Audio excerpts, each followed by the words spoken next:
The beating core doctor, Helena Voss, specialized in paleoclimatic research through ice core extraction, working primarily with the Hofsjökull glacier system in central Iceland.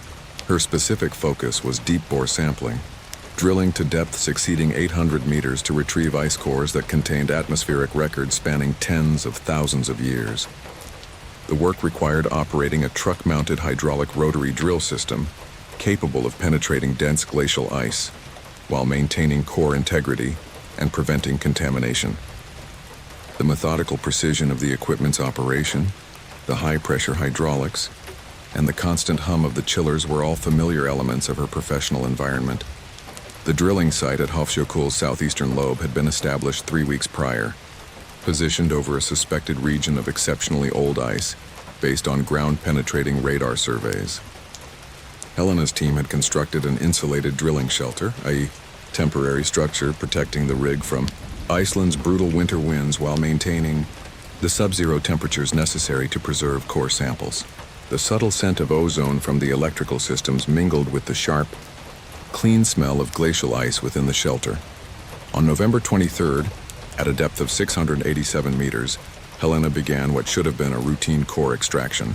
The hydraulic drill assembly consisted of a hollow carbide-tipped barrel that rotated at precisely controlled speeds, cutting a cylindrical column of ice approximately 10 centimeters in diameter. As the barrel descended, ice cores were retrieved in 3-meter sections, each one carefully cataloged and stored in temperature-controlled containers for transport to the analysis facility in Reykjavik. The operational logs for the day documented drill initiation at 14:05 UTC.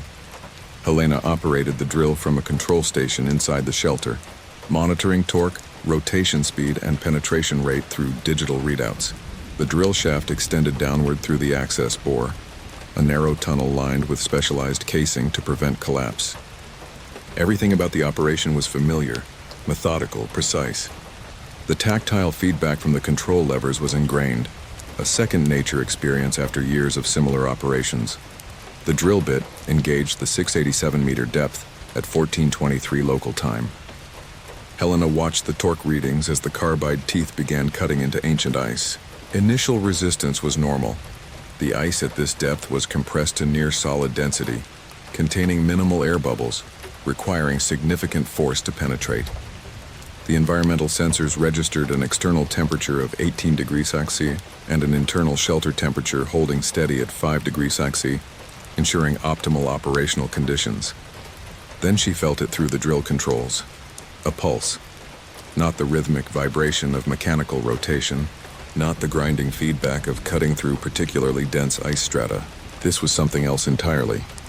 A distinct measured throb that resonated up through 687 meters of drill shaft, transmitted through the steel and hydraulic systems directly into Helena's hands. The sensation was unlike anything she had encountered. In her extensive operational history, she checked the torque readings. Normal. Rotation, speed steady at 45 RPM. Penetration, rate consistent with expected values for this depth and ice density. All system diagnostics reported green, yet the anomaly persisted. The pulse continued. Regular, organic, utterly out of place in the mechanical environment of a drilling operation. Helena had operated ice core drills for 9 years. She knew every vibration pattern, every feedback sensation that equipment could produce. This wasn't mechanical. The rhythm was too irregular, too measured. Approximately 68 beats per minute, she realized. The pulse rate of a living organism. A quick check of her personal biometric monitor confirmed her own heart rate was significantly elevated, a physiological response to the unexpected phenomenon. But that was impossible. At 687 meters depth in a glacier that had been continuously frozen for at least 40,000 years, nothing living could exist. The pressure alone would be crushing. The temperature hovered around 35 degrees Celsius. No biological process could function under those conditions. The geological record offered no precedent for such an occurrence. Yet the pulse continued, transmitted through the drill shaft with unsettling clarity. The subtle tremor in the drill's main support structure confirmed the physical manifestation of the pulse, extending beyond mere sensory perception in her hands. Helena activated the core retrieval sequence, engaging the hydraulic systems that would bring the drill barrel back to the surface with its extracted ice sample. The process took 47 minutes. Slow, controlled ascent to prevent thermal shock or mechanical stress that might fracture the core. Each meter of ascent was meticulously logged, every parameter monitored, ensuring the integrity of the sample. As the drill assembly rose through the glacier, the pulsing grew stronger. Not faster, not more erratic, but more forceful, as if whatever was generating the rhythm was approaching the surface, gaining strength as pressure decreased and temperature rose toward surface conditions. The resonance intensified, a deep, pervasive vibration that seemed to permeate the ice itself. By the time the drill barrel emerged from the access bore, Helena could hear the pulse, a low, subsonic throb that vibrated the entire drilling rig, making the shelter's metal framework hum in resonance. The sound had a mournful quality, a deep, melancholic drone that seemed to carry emotion, intention, awareness. The structural integrity monitors noted increased oscillation frequencies in the shelter's framework. Her two research assistants, Mikkel and Sonia, had retreated to the far corner of the shelter, their expressions reflecting the same unease Helena felt. Their faces, usually composed and focused, were now etched with a mixture of fear and bewilderment. "What is that?" Sonia whispered, her voice barely a vocalization over the pervasive hum. "Sounds like something crying." Her operational logs, usually filled with precise data entries, now contained only a single stark notation: anomaly detected, auditory component, source unknown. Helena approached the drill barrel with gloved hands, her breath forming clouds of vapor in the frigid shelter air. Through the transparent extraction sleeve, she could see the ice core, a pristine column of ancient glacier ice, its cross-section showing the faint layering of annual accumulation compressed into barely visible strata. The striations were clear, each one a testament to millennia of untouched geological history.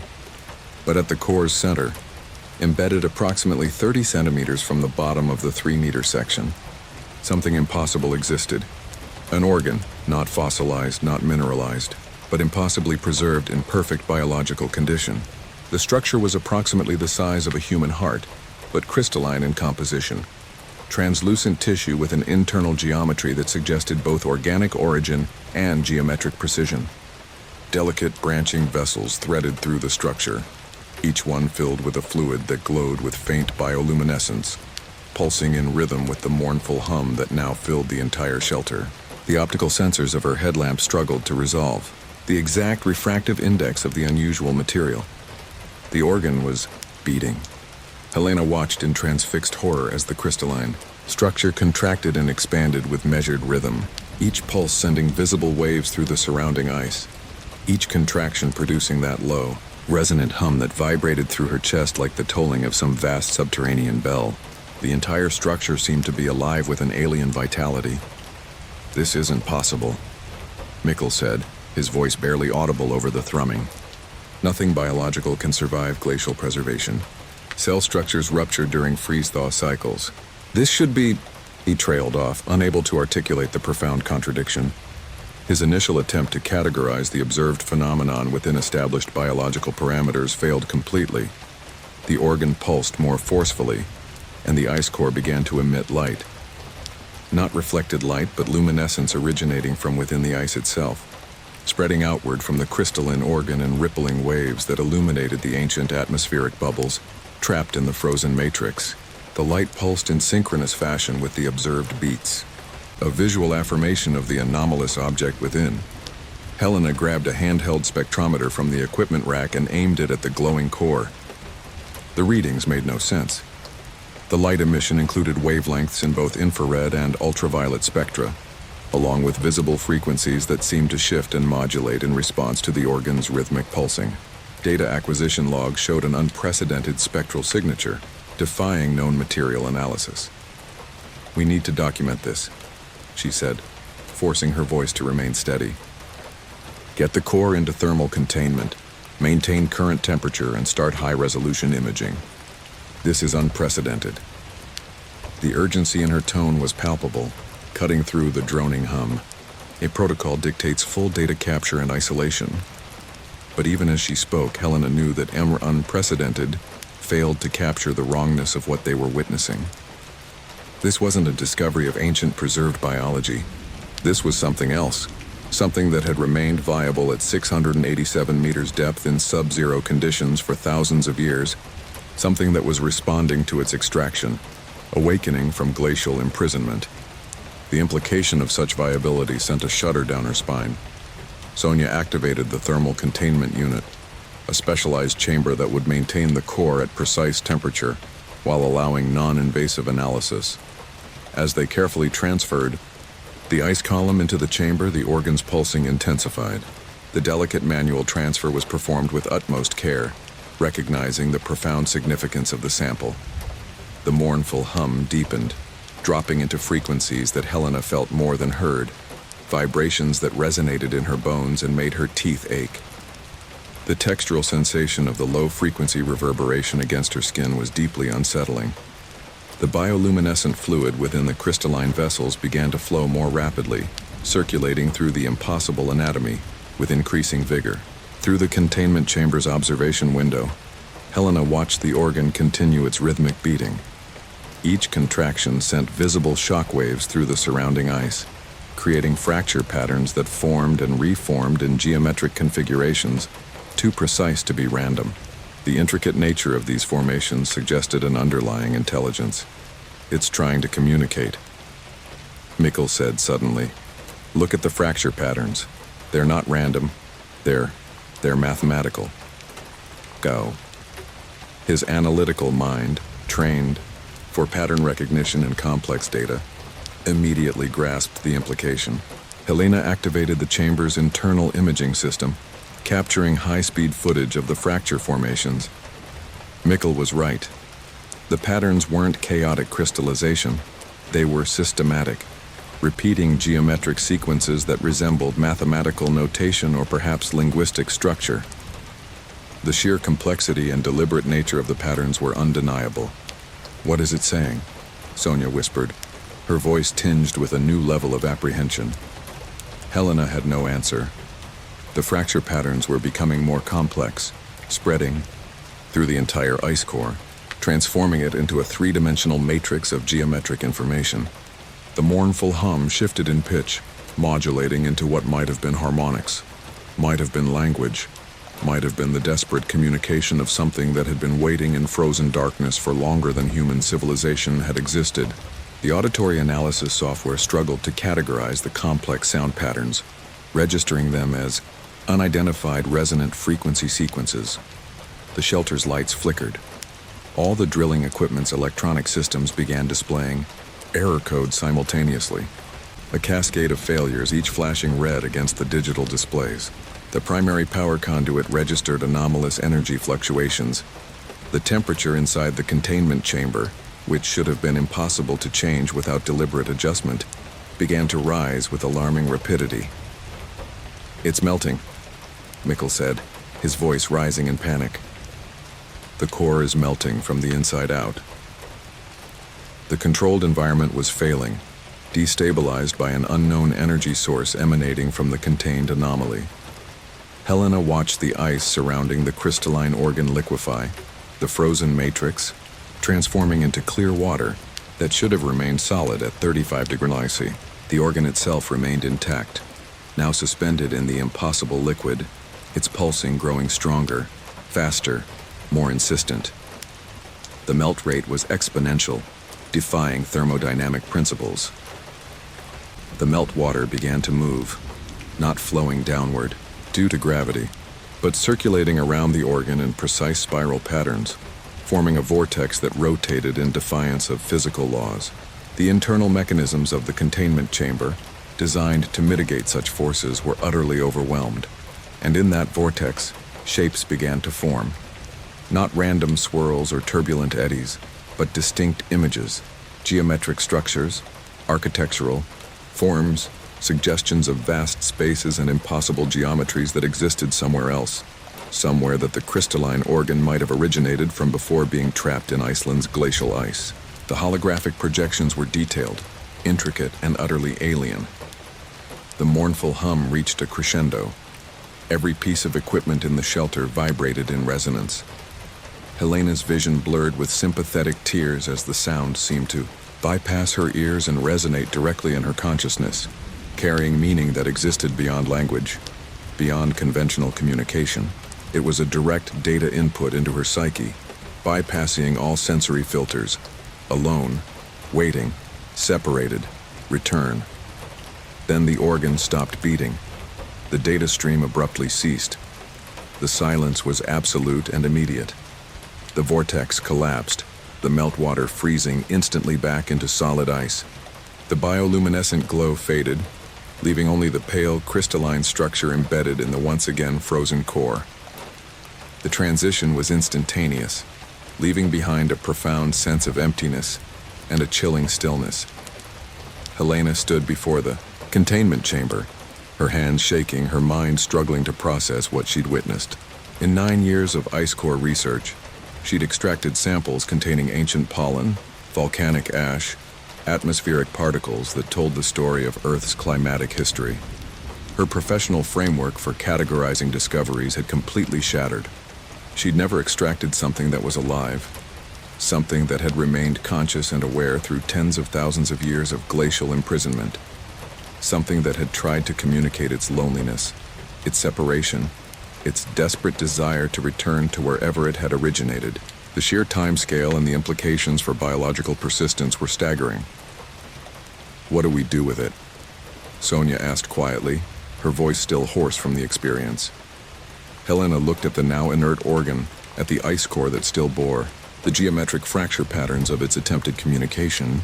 Protocol demanded they transport it to the analysis facility, subject it to every available scientific examination, attempt to understand its origin and composition. Standard operating procedure requires immediate secure transport to level. A containment at the Reykjavik facility for comprehensive analysis, Helena stated, reinforcing the professional mandate even as her personal convictions wavered. Protocol was violated at 0347 in terms of environmental instability, but the primary target is secured.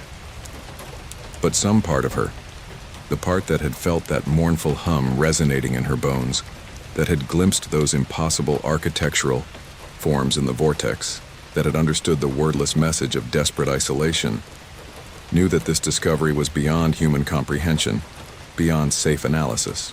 The ethical implications alone were monumental. The drilling site at Hofsjökull Glacier remained operational, at least for a few more days, performing superficial recovery. The access bore extended to 687 meters depth, and somewhere far below, in the ancient ice that predated human civilization, other things might be waiting. Other impossibilities preserved in frozen stasis, other consciousnesses trapped and alone, other beings that would awaken if disturbed and pulse with that same mournful rhythm, trying desperately to communicate across the vast gulf between their origin and the glacial prison that held them. The prospect was profoundly disturbing. Helena Voss submitted her findings to the research board. The containment chamber with its mysterious frozen occupants secured in Reykjavik's geological research facility. The official report was meticulously drafted, adhering to all scientific standards but omitted the most subjective and terrifying elements of her experience. But she never returned to Hofsjökull, never descended another access bore to retrieve ice cores from depths where ancient, impossible things might wait in crystalline suspension. The memory of the contact was too potent, too disquieting, because late at night when the building was silent and she was alone with her data, she could still feel that rhythmic pulse resonating through her chest. 68 beats per minute, the heartbeat of something that should not exist, trapped in ice, alone, beyond measure, waiting for rescue that might never come. Pressure. The blackness of the abyss is a different kind of dark. It's not the absence of light. It's a presence. A physical weight that presses in on you from all sides, a tangible force on the hull. Down here, at 800 feet below the surface, my world was the 9-foot steel sphere that was the cockpit of my deep-sea maintenance vessel, the Angler. My name is Harris, call sign Angler, and for the last 3 years the abyss had been my workshop, my solitary domain. The pressure is a constant companion, a reminder that one failed seal, one microscopic fracture, is all that separates your organized matter from instantaneous, violent redistribution into the water column. My task was routine. Item 4B on my current work order. A final systems check and minor TG weld reinforcement on the Triton 7 underwater research habitat. It was a milk run, a simple, non-critical job before I rotated back to the surface for a month of much-needed leave. The habitat was supposed to be in cold stack, fully powered down into a dormant state until the next research team arrived in 2 weeks. All systems inert, all personnel accounted for topside. My comms crackled, the quarter-second delay a familiar ghost in the conversation. Angler, this is Control. You are approaching the designated coordinates grid Sierra Niner. Triton 7 should be in visual range. Copy that, Control, I replied, my voice a dull monotone filtered through the cockpit's sterile air recyclers. Thrusters at minimum. I have the habitat's primary pinger on my scope, bearing 005. Switching to external floods now. The low hum of the converters intensified slightly. I flipped a heavy-duty toggle switch, and twin beams of high-intensity LED light cut through the crushing dark. The water wasn't empty. It was thick with marine snow, a constant, silent downpour of organic detritus from the sunlit world thousands of feet above. In my lights, it looked like a perpetual blizzard suspended in gelatin. Then Triton 7 materialized out of the gloom. It was a series of interconnected cylindrical modules anchored to the featureless terrain of the seabed. A lonely outpost of humanity in a world not meant for it. It looked silent, dead, just as it was supposed to. As I drew closer, the angler's external hydrophones began picking up a subtle, intermittent groaning from the habitat's superstructure. It was the sound of immense pressure testing welds and joints, a familiar song of the deep, but this one felt off-key, strained. I guided the angler into its docking cradle on the habitat's exterior, the manipulator arms extending to steady the approach. The magnetic clamps engaged with a heavy, satisfying thunk that vibrated through my vessel. Control, I'm hard docked and secure. Actuators locked. Preparing for EVA to commence repair work on Juncture Gamma. Due. Acknowledged, angler. The habitat is confirmed to be in dormant mode. Our board is green across the line. No life signs, no internal power fluctuations registered. You're alone down there. Proceed as planned with work order 4B. A alone. That was the key. Down here, you had to be comfortable with alone. You had to make friends with the silence and the pressure. Some people cracked. They saw things in the peripheral darkness, heard whispers in the hum of the life support. They called it abyssal psychosis, a neat clinical term for the mind rebelling against the absolute void. I called it a lack of discipline. You focus on the procedure, on the numbers, and the ghosts stay in your head where they belong. I disconnected my personal comms and began the suit-up sequence. The atmospheric diving suit, the hard suit, was a cumbersome exoskeleton of forged aluminum and polymer composites, my only shield against the 360 pounds per square inch of pressure waiting outside. The suit's internal systems came online with a series of soft, affirmative beeps. I ran the pre-breather check. Oxygen levels nominal. CO2 scrubbers active. I sealed the helmet with a turn and a click, and the world became the soft hiss of my rebreather and the cool green glow of the digital readouts on my heads-up display. The external hatch of the angler hissed open, cycling the water into the intermediary chamber. I stepped out onto the seafloor, my heavy mag boots locking me to the habitat's hull with a solid magnetic pull. The water was sluggish, brutally cold, and a perfect suffocating black beyond the focused reach of my suit's lights. I began my slow, deliberate walk towards Juncture Gamma, the point where the command and science modules connected. My ultrasonic scanner, plasma cutter, and welding gear were tethered to my waist, their metallic forms dull in the ambient light. That's when I saw the first thing that was wrong, a direct violation of every deep-sea protocol I'd ever memorized. The primary airlock for the habitat, a massive wheel-like hatch rated to 10 atmospheres, was ajar. Not wide open, but loose, sitting imperfectly in its reinforced frame. A sliver of absolute darkness deeper than the surrounding water was visible between the door and its seal. My own dark residue ran cold, a difficult feat in a temperature-controlled suit. Control. This is Angler, huh? I said, my voice tight, the professional calm beginning to fracture. I have a visual anomaly. The primary airlock on Triton 7, it's unsealed. The manual wheel is not dogged down. A pause on the line, longer than the usual delay. Then rear negative, Angler. Our telemetry shows the hatch is sealed. All external integrity sensors read positive pressure lock. Stand by, we're cross-referencing data, another pause. We show a manual override signature logged on that hatch at timestamp 2109, but the primary actuator sensor still reads sealed. There appears to be a sensor malfunction. I don't care what your telemetry says, or I snapped back, my professionalism fraying like a worn cable. I'm looking right at it. Per Protocol 1138 Delta, I cannot proceed with external repairs until station integrity is confirmed. I have to investigate. Procedure dictates you return to the angler and await further instruction, Harris. An unscheduled entry is a breach of protocol. And if there's a catastrophic structural failure while I'm waiting in my tin can, I shot back. The implosion signature would take me and the angler with it. I'm going in. Better to face a reprimand than be part of the blast radius. I didn't wait for a reply. He was on the surface looking at a screen. I was here. I knew the regulations, but I also knew the reality of the deep. Down here, you trust your eyes. I approached the heavy steel door, my heart a dull thud against my ribs, a metronome of dread. Using the manipulator claws of my suit, I pushed. The hatch swung inward with a low groan of tortured metal, opening into the pitch-black interior of the habitat. I switched my suit's lights to a wider beam and stepped across the threshold into the airlock staging area. The inner door was also open. A series of red emergency lights flickered weakly down the main corridor, casting long, dancing shadows that seemed to recoil from my lamp. The air should have been stale but breathable. Instead, the habitat was flooded. Cold seawater sloshed around my heavy boots. That meant the breach wasn't just at the door. It was somewhere deeper inside.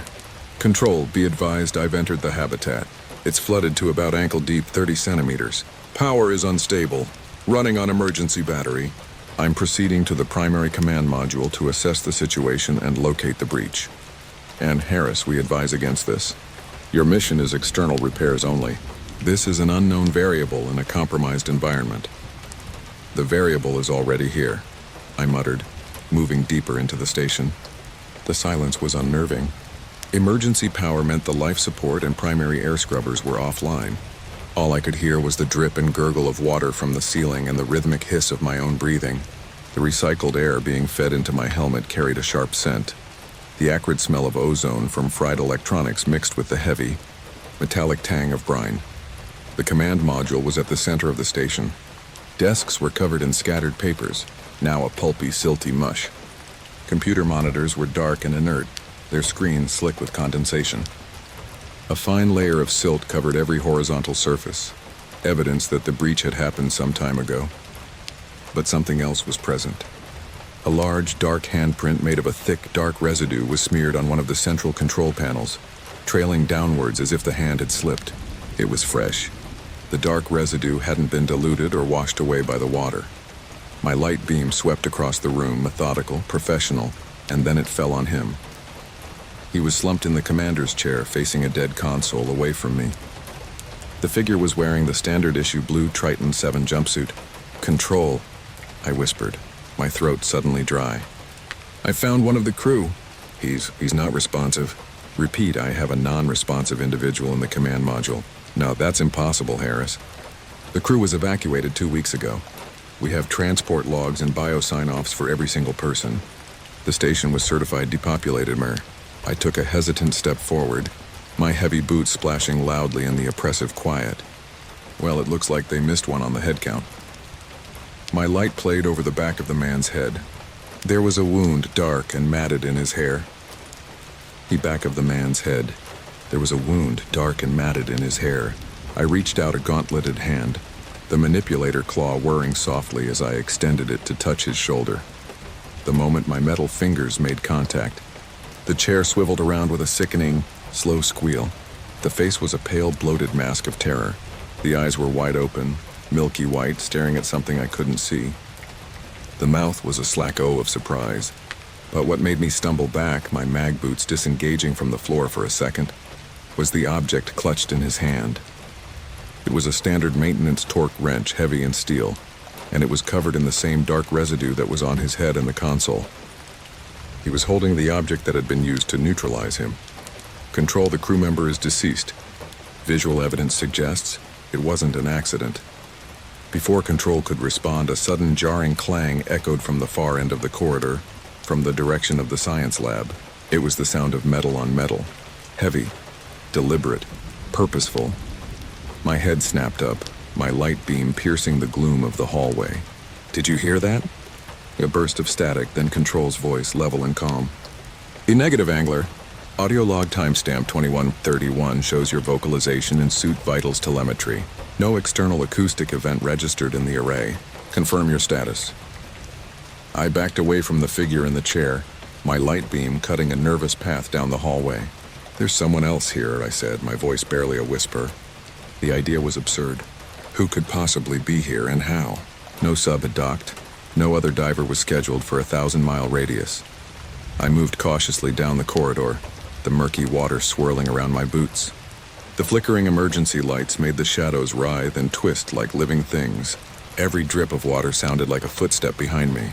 The immense pressure outside felt like it was seeping through the hull, through my suit, a physical presence squeezing my lungs. I reached the science lab. The door was ajar. I pushed it open with a manipulator arm and swept my light inside. The lab was a wreck. Expensive equipment was overturned. Glass beakers were shattered on the floor, glittering like diamonds in my beam. And in the center of the room, scrawled on the main bulkhead wall in that same viscous dark residue, was a single, frantic word: behind. A cold dread, heavier than any ocean pressure, settled over me. I spun around, my light beam slicing wildly through the darkness of the corridor I had just left. It was empty. The sound of my own panicked breathing, harsh and loud, filled my helmet. "It's just the pressure," I told myself, my voice trembling. "The abyssal psychosis. You're alone." Then a low, guttural vocalization echoed from the command module. It was not human. It was a wet, ragged sound, like air being forced through water-filled lungs. I could hear splashing, slow and measured, coming my way. Someone or something was walking towards me down the flooded hall. I fumbled at my waist for my plasma cutter. A tool, not an object designed for neutralization. My heart hammered against my ribs, an alarm bell my suit's sensors dutifully registered. My training screamed at me to get back to the Angler, to seal the hatch and get the hell out of there. My light beam trembled, fixed on the corner of the corridor. Any second, it would appear. The splashing stopped. The silence that followed was somehow infinitely worse. The emergency lights in the corridor flickered violently and died, plunging everything into absolute blackness, save for the narrow, insufficient cone of my suit's lamp. "Harris, what is your status?" "Your heart rate is critical. Talk to me." Control's voice was a distant, tinny sound from another world. "It's here," I breathed. My light darted back and forth, illuminating nothing but an empty, flooded hallway and the silent, swirling water. Then I felt it, a vibration traveling through the hull of the station up through the thick soles of my mag boots. Thump. A pause. Thump. It was getting closer, but it wasn't coming from the corridor. It was coming from outside, from above me. Something was on the roof of the habitat. I looked up. My light beam hit the ceiling, and my world dissolved into a cacophony of pure primal fear. Scrabbling noises. A terrible high-frequency acoustic event of tortured metal, as something impossibly strong tore at the station's hull. The entire structure groaned around me, the sound of a tin can being crushed by a giant fist. Warning alarms, shrill and insistent, blared to life inside my suit. Hull breach imminent. Hull breach imminent. Through the comms, I heard a new sound, one that had been absent until now. A single clear ping, the unmistakable sound of active sonar. But it wasn't mine. It wasn't from the Angler. Its frequency was wrong, its return echo distorted. It was close, very close. And then I heard the vocalization again. But this time it wasn't from down the hull. It was a piercing vocalization inside my own helmet, crackling through my comm system, a distorted, static-filled parody of a human voice. "You are not alone." A massive impact rocked the module, throwing me off my feet. I crashed hard into a bulkhead, my helmet display flickering and shorting out in a shower of green pixels. The last thing I saw before the lights died completely was the ceiling above me buckling inward, a jagged tear ripping through the reinforced titanium, and from that tear something dark, ancient and vast began to pour in. A presence of suffocating pressure and absolute blackness. The true soul of the abyss come to claim its own. My rebreather choked, feeding me nothing but ice-cold salt water. The crushing dark flooded everything. My final report was a rush of bubbles lost to the deep. A complete communications and data blackout. My team, Miller, Chen, and me, Eva, we're the cleanup crew. Not janitors, but hazmat specialists. Designated Level 5 contaminant response. We're the people they send in when things go so wrong that the initial response team becomes part of the problem. Our job is containment, sterilization, and retrieval of sensitive materials and personnel data. Usually it's a novel virus that's breached primary containment, or a catastrophic chemical spill. This time it was different. The briefing was a masterclass in obfuscation. Anomalous containment failure, the file read. Sector-wide energy systems failure. No mention of pathogens, no chemical signatures detected by remote sniffers. Just silence. 3 days of absolute unbroken radio silence from a facility that was supposed to ping a status update every 30 seconds. Our positive pressure suits, designated the SC9 series, felt heavier than usual as we passed through the final 20-centimeter thick, lead-lined airlock. The hiss of the inner door cycling shut, and locking behind us was the last normal sound we'd hear for a long time. It echoed in the cavernous, white-tiled decontamination chamber, a final metallic sigh before the plunge into the unknown. Inside my helmet, the faint, continuous hum of the CO2 scrubbers working just behind my ears was the only sound, a fragile mechanical barrier against the oppressive quiet. Comms check. Sequential, I said, my voice a tinny, filtered buzz over the internal link. My HUD displayed stable vitals for the whole team. Miller, comms check. Vitals are green. His voice was steady, the rock of our team. He was our security and heavy equipment specialist. Chen, comms check. Onboard diagnostics are nominal. Chen was the tech, the one who could coax a dead system back to life or bypass security designed by paranoid geniuses. Team lead, comms check. We're green across the board. Adhere to Protocol 7 Delta. Investigate, document, do not engage unknown contaminants. Let's move. The primary lab was past another set of reinforced doors marked Biocontainment Sector Alpha. As Chen interfaced his wrist-mounted terminal with the electronic lock, I ran a final external systems check. Air pressure in the corridor stable. My suit's external sensors registered no airborne particulates. Vitals normal across the board. Geiger counter silent as a grave. There was nothing. That was the core of the problem. A lab like this, even in total shutdown, hums. There's the thrum of backup generators on standby, the low whir of emergency air filtration, the intermittent beep of battery-powered monitoring equipment. Here there was only the sound of our own breathing, amplified and unnervingly loud in our helmets. The door slid open with a soft, almost apologetic pneumatic whoosh. The lab beyond was pristine. Not a beaker out of place, not a data slate misaligned on its charging station, not a chair askew. The emergency lights, running on an independent battery circuit, cast long, distorted shadows, but the room itself looked like the entire staff had just stepped out for a scheduled coffee break. Through the triple-filtered air of my suit, I could detect the faint, acrid smell of ozone, a telltale sign of a massive, localized electrical discharge. Fried electronics. Eva, you seeing this? Miller's voice was tight with suspicion. It's too clean. Looks staged. He was right. A containment breach, even a minor one, leaves traces. Hasty notes, overturned equipment, spilled samples, the tangible residue of panic. This was sterile. Too sterile. The air itself felt scoured, thin. Chen, get the main power online. I want full lights and system diagnostics from the central server. Miller, with me. We're sweeping Sector 1. Standard grid pattern. Log 0225. Eva Rostova, team lead. Entered Sector Alpha. No signs of struggle or contamination. Environment is unnaturally inert. Proceeding with Level 1 diagnostics. We moved in formation, our heavy boots clunking with dull thuds on the polished, seamless concrete floor. Every stainless steel surface gleamed under our helmet lamps. I ran a sterile swab along a countertop, sealing the sample in a biopouch labeled Spec 001. Procedurally, it was pointless without knowing what we were looking for. But procedure was the architecture that held us up. It was the ritual that kept the deep-seated primal fear at bay. Power is strange. Chen crackled over the comms a few minutes later. Main grid is completely offline, but the backup generators are fully fueled and show green status.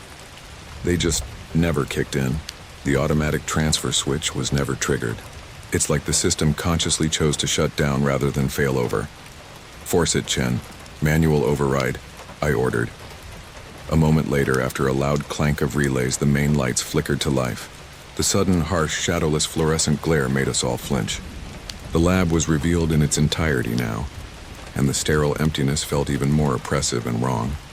On the far side of the massive room, a large, triple-paned glass observation window looked into a smaller, sealed containment chamber. Inside, in the exact center of the chamber, was a single metal chair with restraints. That's when we saw the first incontrovertible sign that something was truly, fundamentally wrong. On the back wall of the main lab, painted in large, deliberate letters, someone had written a single word in what looked like black marker. Hello. We all froze, our breath fogging the inside of our faceplates. A bead of sweat trickled down my temple. That wasn't there a second ago, Miller whispered, his voice strained. I had my light on that wall when the power came on. It was blank. Impossible, Chen shot back, his voice tight with denial. The door was sealed. We're the only ones in here. Atmospheric particulates couldn't have settled that fast. I approached the wall cautiously, my multi-tool held loosely in my hand. My light traced the letters. The writing was crude, childlike in its simplicity. I reached out a gloved finger and touched the vertical line of the H. It wasn't marker. It was a fine, dark powder like ash or soot, clinging to the wall in a perfectly formed line. It felt strangely cool through the glove's sensors. It's not a liquid compound, I reported, my voice a low monotone to hide the tremor I felt trying to creep into it. Looks like some kind of inert carbon-based particulate. I took another sample, labeling it Spec 00. Procedure, always procedure. We continued the sweep, the word hello seeming to watch us from the wall. A silent greeting from nothingness. The silence pressed in, no longer empty, but expectant, sentient. We moved to the secondary lab, the animal testing facility. The cages were all empty, their reinforced doors hanging wide open. Nutrient paste and water pellets were scattered across the floor, untouched. No animals, no bodies, no dark residue, they just vanished. Chen sounded incredulous. Telemetry shows 0 active biosignatures in the entire facility. Not even a lab rat. Ava, Miller said, his voice dropping an octave. You need to see this. Central server logs. He was standing in front of a bank of security monitors. Most were displaying static or no signal errors, but he'd isolated one console. It was frozen on a single image pulled from a corrupted data fragment. It was a time-stamped still from 3 days ago from inside the main lab. It showed a scientist, a woman in a lab coat, standing by the containment chamber. She was looking directly at the camera. Her face was a mask of sheer abject terror. Her mouth was open in a silent vocalization. The timestamp in the corner read 21:17:03. The next frame, timed at 21:17:04, was pure, unrecoverable data static. 1 second was all it took for everything to end. That's Dr. Eris Thorne, Chen said quietly, pulling up a file on his own terminal. Project lead xenobiologist. Miller zoomed in on the image. Behind Dr. Thorne, inside the sealed containment room, you could just make out a shadow in the corner. A dark smudge that didn't belong. It had no discernible shape, it just absorbed the light. A patch of pure void against the white wall. It was there. Suddenly, Miller stumbled back, one hand flying to his helmet as if to rip it off. Ah, Miller, report. What's wrong? I was at his side in a second, running a quick diagnostic. He was shaking, his breathing ragged and shallow. My head, a voice cold. Log 0315, Miller, J. Experiencing auditory hallucination. Biomonitor shows an anomalous spike in cortisol and a sudden drop in core temperature of 2.1 degrees Celsius. Unexplained physiological event. What voice? What did it say? I demanded, grabbing his shoulder. Miller, regulate your breathing and report in sequence. A clear comms channel is mandatory. It knows my name, he gasped, his eyes wide with panic behind his faceplate. Ava, it's in my head. Before I could respond, a low, grating, grinding noise echoed from the main lab. We rushed back in.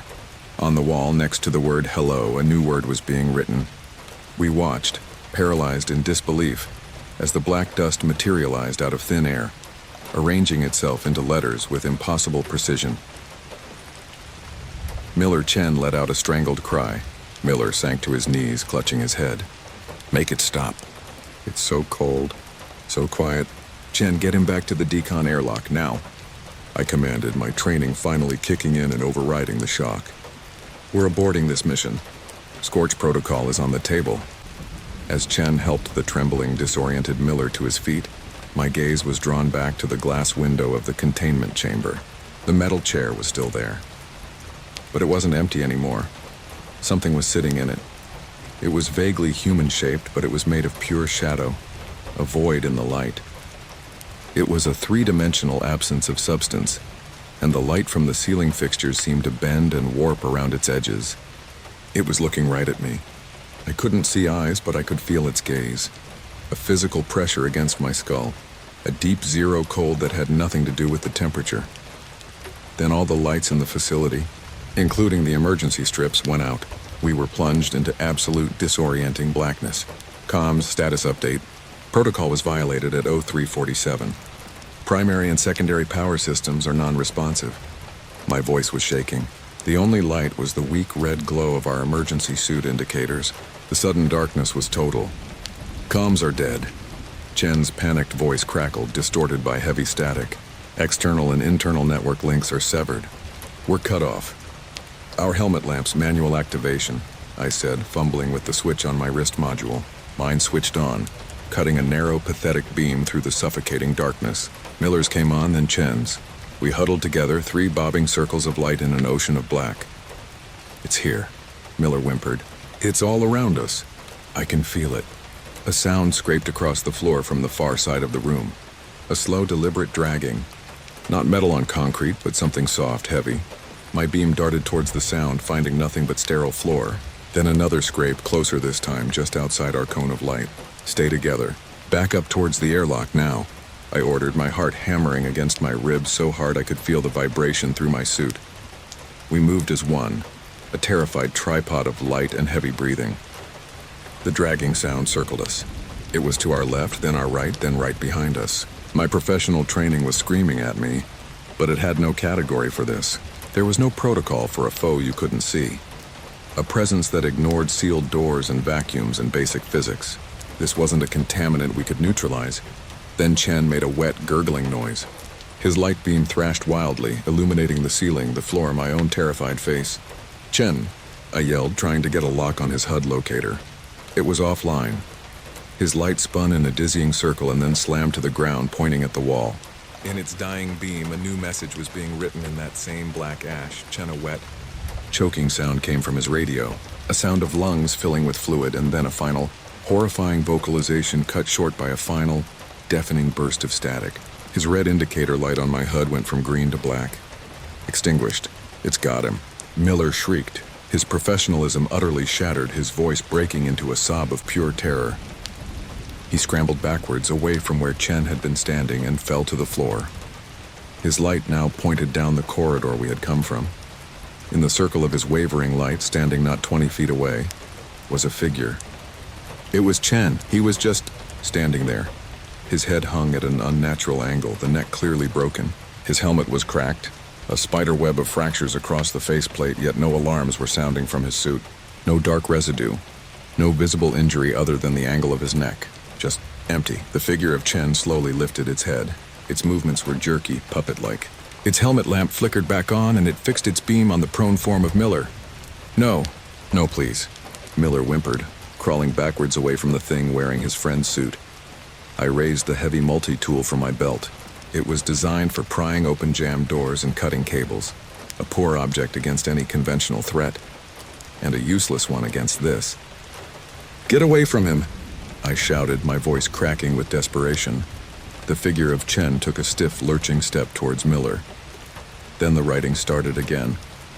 This time it appeared on the floor directly in front of me, the black ash swirling into place as if from an invisible, impossibly fast pen. Eva, I felt a sudden, piercing cold lance through my suit, through my skin, deep into my bones. The voice, Miller's terror-filled thoughts, echoed in my head, but it wasn't his. It was a dry, ancient whisper using his raw fear as a conduit. You can't neutralize what isn't alive. It hissed in my mind. We are the silence. We are the clean slate. I looked from the writing at my feet to the figure of Chen advancing on Miller, to the impenetrable darkness of the observation window where the shadow thing had sat. We weren't a cleanup crew. We were the next set of samples. My lamp began to flicker. Miller let out a thin, high-pitched vocalization of pure terror as the figure of Chen knelt over him. My radio crackled with his final desperate pleas, then fell silent. His indicator light went dark. Now it was just my light, a single failing beacon. The dragging sound was back right behind me. The soft, heavy scrape. I didn't turn around. I couldn't. I stood frozen, my beam fixed on the last word it had written. My name. The whisper returned to my mind, colder and closer and clearer now. You came to make things clean. Good. We were so cluttered, so loud. Now it will be quiet. Suit internal diagnostic. Main power cell, failing. Oxygen mixture, failing. My lamp flickered one last time and died. Thermal regulation offline.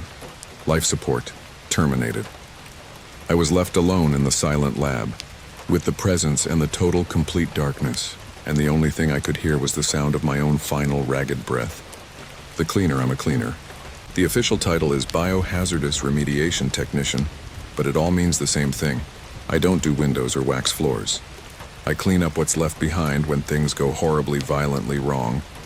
I'm the guy in the hazmat suit who scrubs the dark residue from the floorboards and sanitizes the air until the only thing that lingers is the memory. My job is to erase the event, to restore a space to its pre-incident state. We have a saying in the business. We make it like it never happened. It's a lie, of course. It always happened. The stain might be gone, but the impression remains, pressed into the very fabric of the place. I've learned to feel it. A cold spot in a hallway, a flicker in the periphery, the unnerving sensation of being watched in an empty room. Most of the time, it's just my imagination. The psychological residue of my profession, but not always. The job was a standard biohazard cleanup. Case file 734. A single-family home in a quiet, cookie-cutter suburb. The kind of place where the silence is its own character. Police tape was already up, a garish yellow smile across the front door. I ducked under it, the plastic crinkling a protest.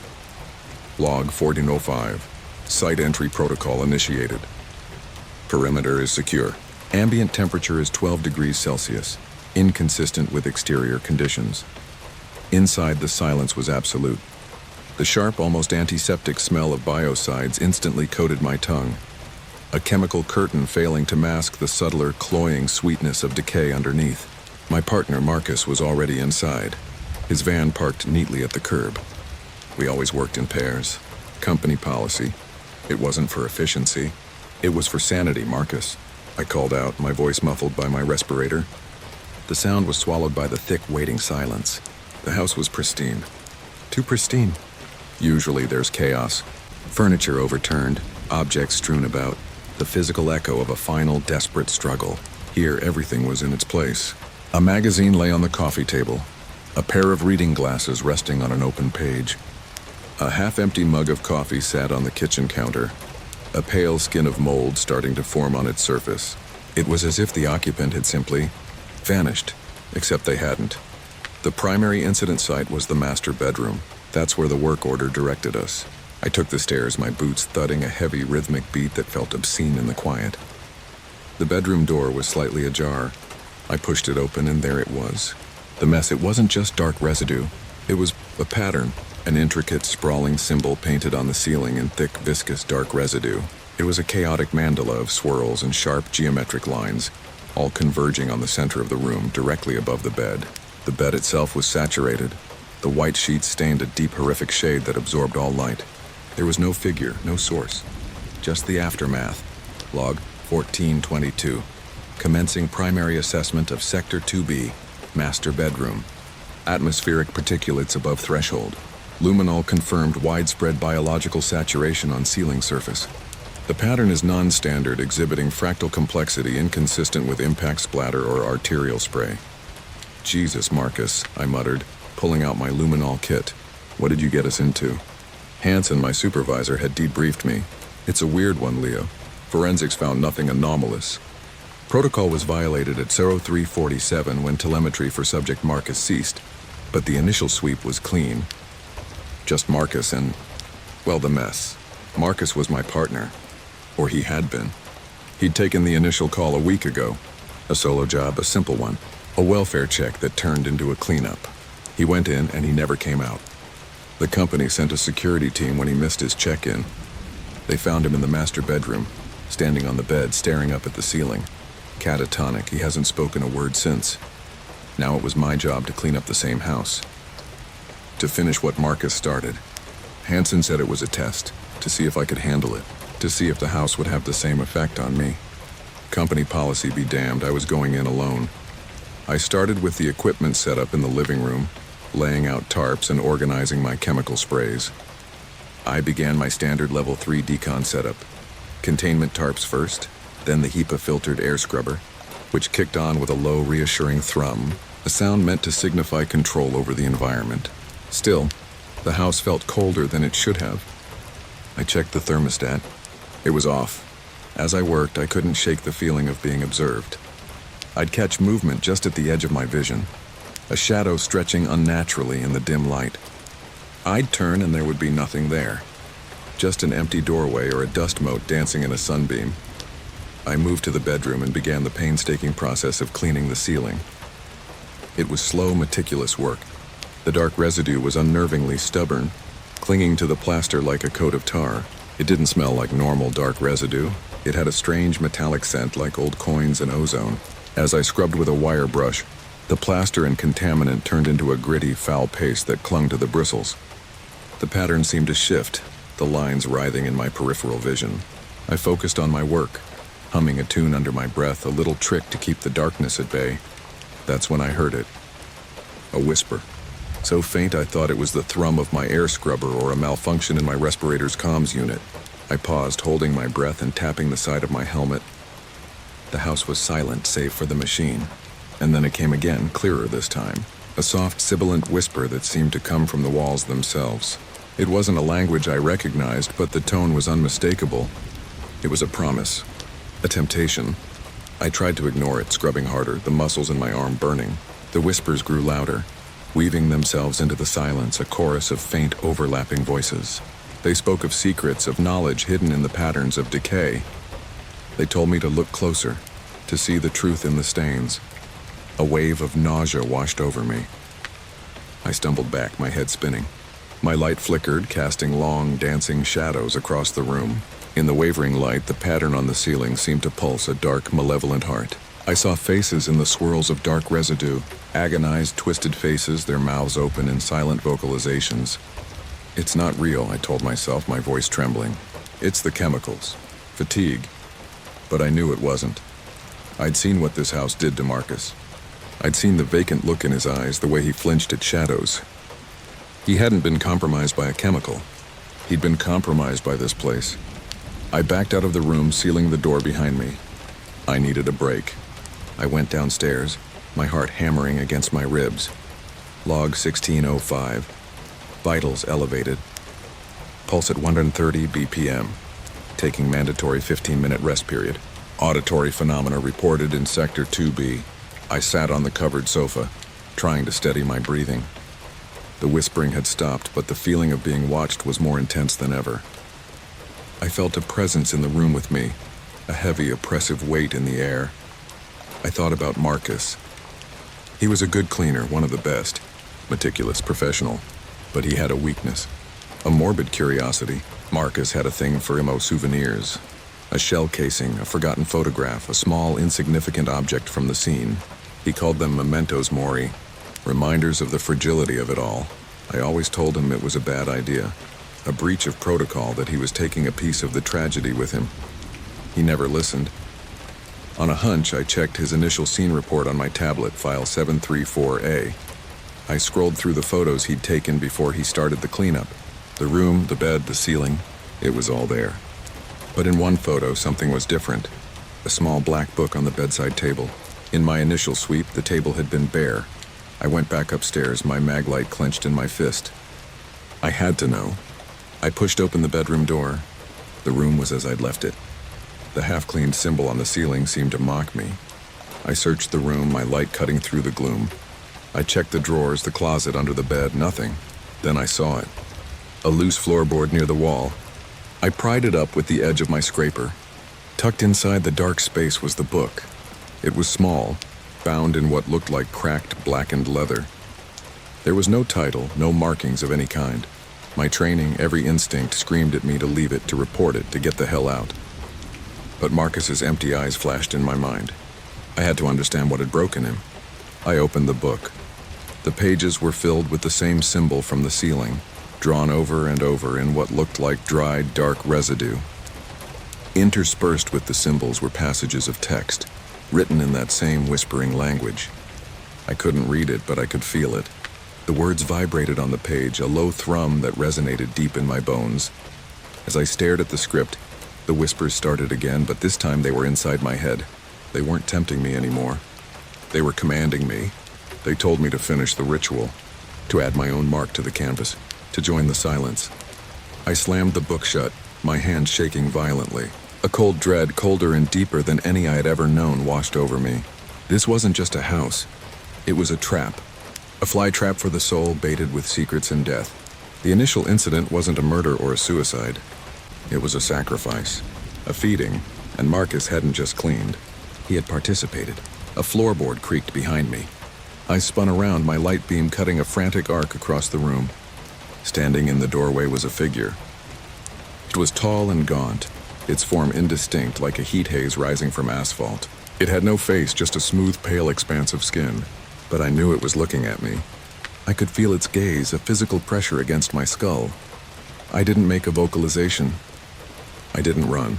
My body was frozen, locked in a primal, paralyzing fear. The presence glided into the room, its movements unnaturally smooth. It didn't walk, it flowed. It raised a long, slender arm, its fingers tapering to impossible points. It pointed at the ceiling. The whispers in my head became a deafening roar. They demanded completion. They showed me visions. Marcus standing on the bed, using his own dark residue to paint the final lines of the symbol, not as a victim but as a willing artist. He hadn't been neutralized by some external force. He had been consumed by an idea he found in that book. He had offered himself to the house, to the thing that lived within its walls. The figure took another step towards me. I finally broke free from my paralysis. I threw the book at it. It passed straight through the hazy form and clattered to the floor. The figure didn't even flinch. It kept coming. I scrambled backwards, my hands searching for an object, anything. My fingers closed around the handle of my heavy-duty scraper. It wasn't much, but it was solid. It was real. Get back, I yelled, my voice cracking. The thing paused. The whispers in my head softened, replaced by a new feeling. Amusement. A cold, ancient amusement that chilled me more than the fear. I realized then that I was just another part of the process. The cleaner. The one who comes to erase the evidence. But here, the evidence wasn't the dark residue. It was the memory. And my job wasn't to erase it, but to absorb it. To become the next chapter in the house's story. The symbol on the ceiling began to glow. A faint, sickly red light emanating from the dark residue. The air grew thick, electric. I knew I had one chance. I didn't run for the door. I ran for the bed. I did the one thing the presence didn't expect. I started to clean. With a desperate ferocity, I sprayed the glowing symbol with Catalyst 7 Bioscour, my strongest oxidizing solvent. I scrubbed with a wire brush, tearing at the plaster, gouging deep lines into the ceiling. I wasn't erasing the pattern. I was destroying it, corrupting its design. A sound tore through the house, a high-pitched shriek of metal and shattered glass that was not a vocalization, but a violation. The figure convulsed, its form flickering and distorting. The whispers in my head became a torrent of pure, unadulterated rage. The house shook, the floorboards groaning in protest. I kept scrubbing, the acrid fumes of the solvent burning my lungs. Chunks of plaster and foul-smelling dark residue rained down on me. I didn't stop until the symbol was an unrecognizable scar, a brutal wound carved into the ceiling. Then, as suddenly as it began, it was over. The shaking stopped. The shriek faded. The figure was gone. The air in the room, while still cold, felt empty. The oppressive weight had lifted. I stumbled out of the house, gasping in the clean night air. I didn't look back. I got in my van and drove. I keyed my comm unit. Hansen, this is Leo. Case file 734. The site is neutralized, but I am declaring the structure a level 4 biospiritual contaminant. Re-entry is prohibited. Recommend immediate demolition protocol. Full report to follow. I never went back. I quit the next day. I couldn't be a cleaner anymore. I couldn't pretend that what I did was erasing the past. All I was doing was polishing the surface, making it neat and tidy for the next person to fall in. Some stains don't come out. They just soak in deeper. And some places are hungry. They remember everyone who walks through their doors. They collect their stories. And sometimes they collect the storyteller too. I got away, I think. But sometimes in the dead of night when the house is quiet, I can still hear the whispers from an impossible distance. And I see that symbol, burned onto the back of my eyelids, a stain that I will carry with me to my grave. The Ben's the Abyss doesn't care about you. It's a lesson Leo learned on his first dive, and one that was hammered home with every descent into the crushing eternal night. He was a salvage diver, a specialist for Triton deep salvage, one of the few souls certified to work at depths where the sun was a forgotten myth and the pressure was a constant. Lethal hand squeezing the titanium alloy hull of his one-man submersible, the Scylla. His current job was a deep one, a record breaker even for him, pushing his M9 exosuit to its absolute operational limits. The target, the sunken submarine Velas, a Cold War relic that had gone down with all hands 50 years ago in a part of the ocean charts, simply marked with a skull and crossbones and the words, "The Trench." A place whispered about by other divers, full of stories of equipment failure and inexplicable sensor readings. T3 5. Scylla, this is topside. Approaching target depth, 4,000 meters. How's the ride, Leo? The voice of his surface controller, Elias, was a comfort. A thin, static-laced thread connecting him to the world of air and light. A lifeline across an impossible distance. Smooth as a coffin sliding into a grave, Elias, Leo grunted, his eyes scanning the array of monitors that were his only view of the world outside. The sub's diagnostics scrolled in placid green text. Hull integrity is at 100%, but she's singing to me. Pressure is holding its spec. Life support is green. CO2 scrubbers are optimal, getting the first high-resolution multi-beam sonar return now, painting a picture of the wreck below. On the main screen, the veil is emerged from the gloom, a skeletal leviathan impaled on a spire of volcanic rock. The sonar had shown its broken state, but the visual was a gut punch. It was a ghost ship in the truest sense, its metal skin weeping long black trails of rust, its conning tower a jagged crown against the oppressive absolute darkness. The mission parameters were clear, logged and double-checked. Infiltrate the sub via torpedo tube 4, retrieve the experimental sonar logs from its command center, and get out. A simple data retrieval, a ghost in the machine job, but nothing at this depth was ever simple. He guided the Scylla to a docking position, the sub's thrusters emitting soft puffs of displaced water. The target was a torpedo tube, the Velas's only viable entry point according to the aged schematics Elias had spent weeks digitizing. The submersible's manipulator arms, extensions of his own, worked methodically, the haptic feedback in his controls giving him a phantom sense of touch. He scraped away decades of silt and marine growth from the outer hatch. The grinding of hardened carbide on corroded steel was a harsh, alien sound in the profound silence of the abyssal plain. 42-19. Docking clamps secure. I'm starting the equalization cycle and beginning egress prep, he reported, his voice tight. He unstrapped himself, the tight confines of the Scylla feeling palatial compared to what awaited him. He pulled on the helmet of his atmospheric diving suit, a cumbersome shell of reinforced polymer and steel that was his last line of defense against the 3 tons of pressure per square inch, trying to turn him into pulp. A hiss of equalizing pressure lasted for a full minute. A clank of the airlock and he was stepping out into the water, his world reduced to the narrow cone of his headlamp and the sound of his own breathing, amplified and unnervingly loud in his ears. Inside, the Veils was a tomb. A thick layer of silt and marine decay covered every surface, shimmering in his headlamp's high-lumen beam like a shroud of malevolent dust.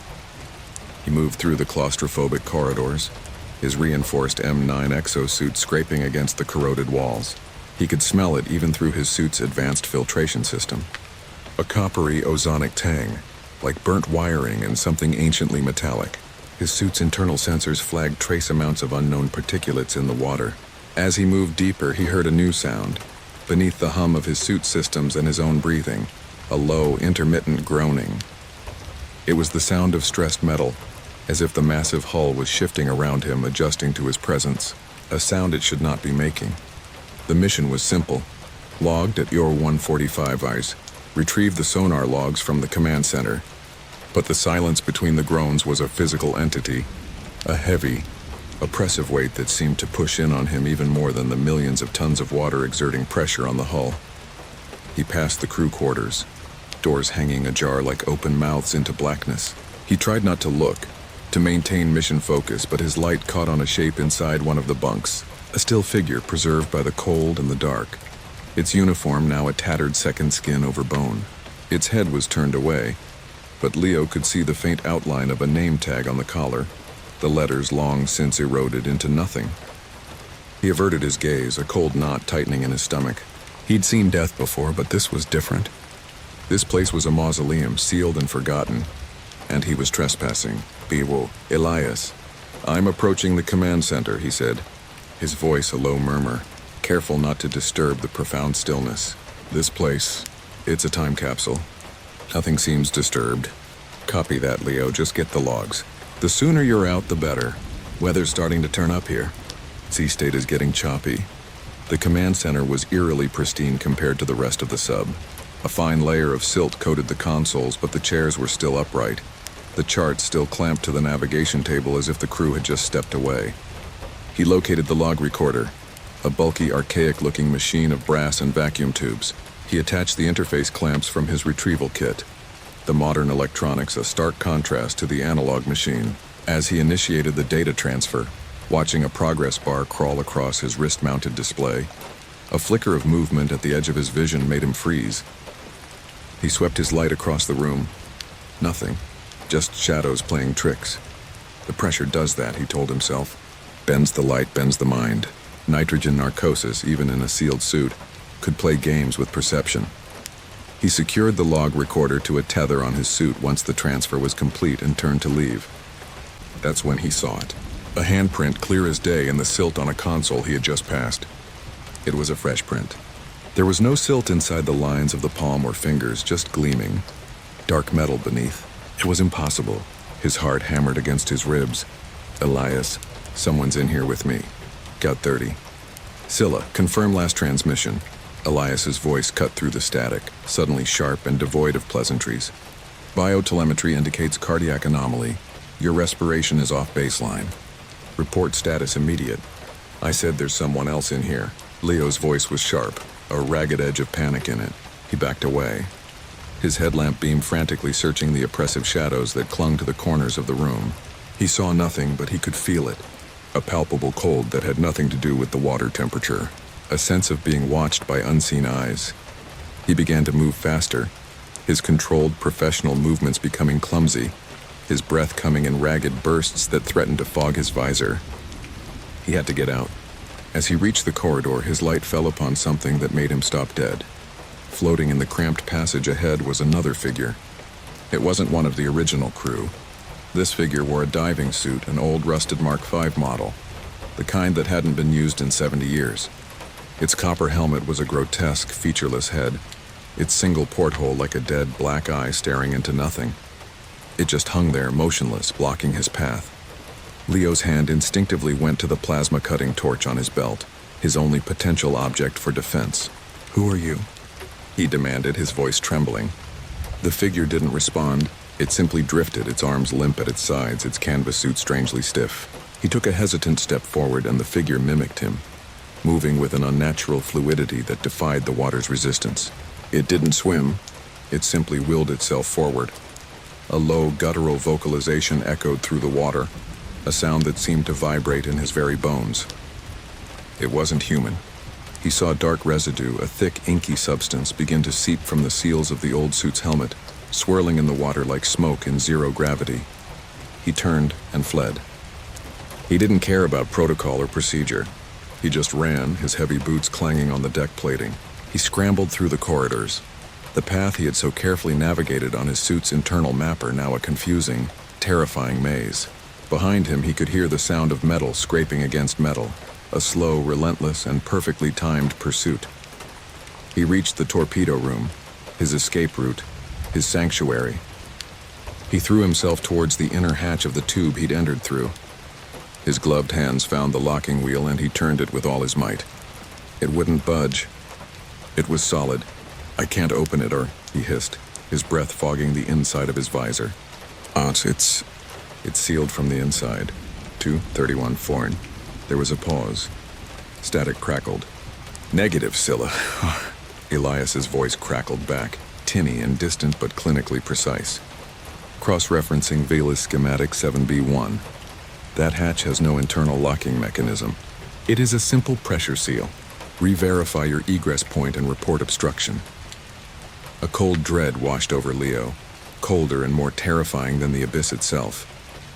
He was trapped. The scraping sound was closer now, just down the corridor. He turned, pressing his back against the sealed hatch, and raised his light. The figure in the old diving suit stood at the far end of the room, partially obscured by the torpedo racks. It was still seeping that dark residue, which now clung to it like a shroud, obscuring its form.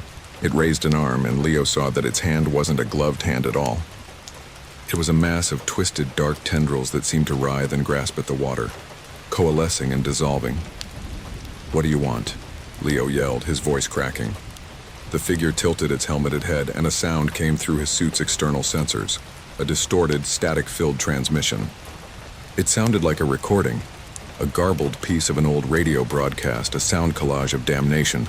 A pressure rising, hull breach, screaming, compartment flooded. God help us.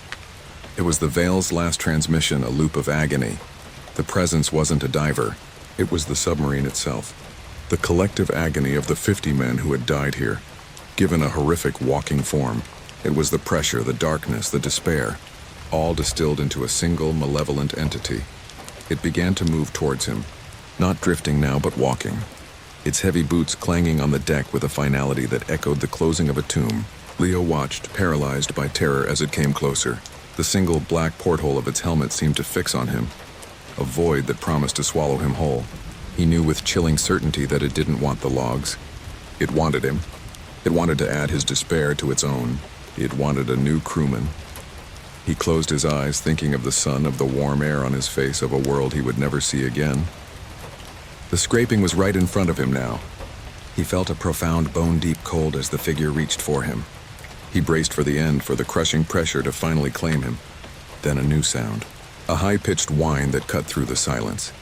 He opened his eyes. A brilliant blue light was flooding the torpedo room, originating from a point on the figure's chest.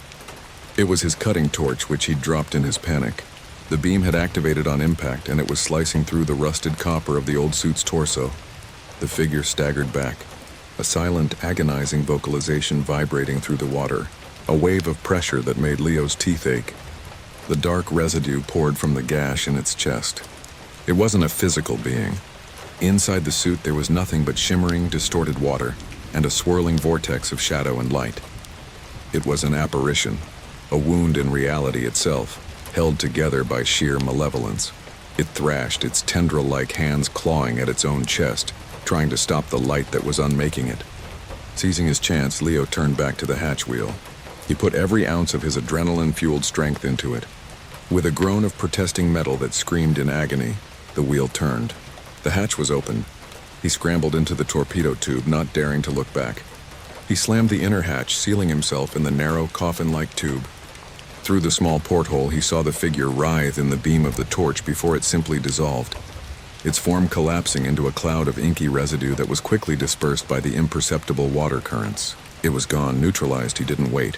He flooded the tube and initiated the emergency launch sequence. He shot out into the open water, a human torpedo fleeing a haunted wreck back towards the comforting mechanical embrace of the Scylla.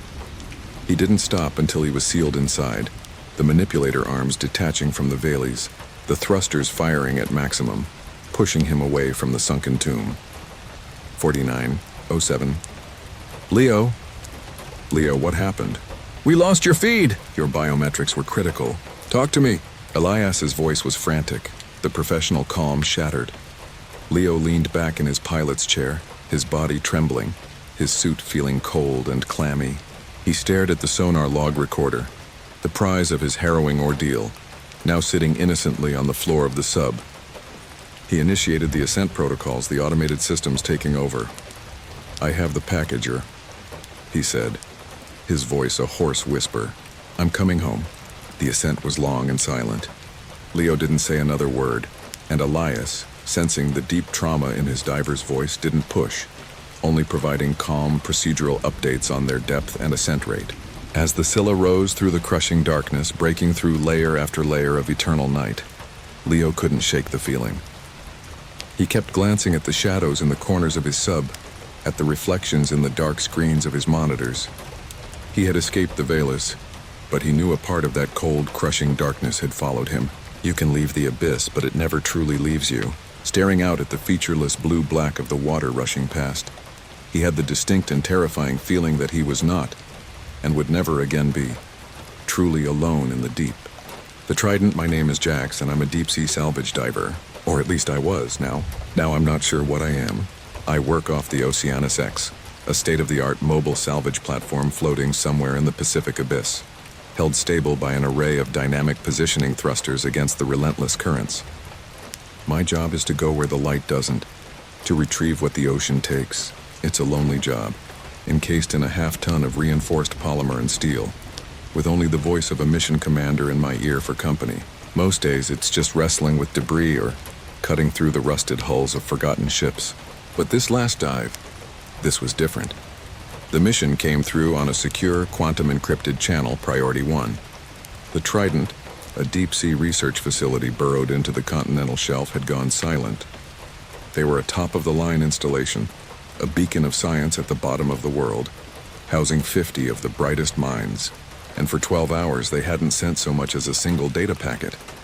Commander Eva Rostova's voice was as calm and cold as ever, a stark contrast to the knot tightening in my stomach. "Jax, you're our closest asset. Your call sign is Echo 1. Your mission is simple.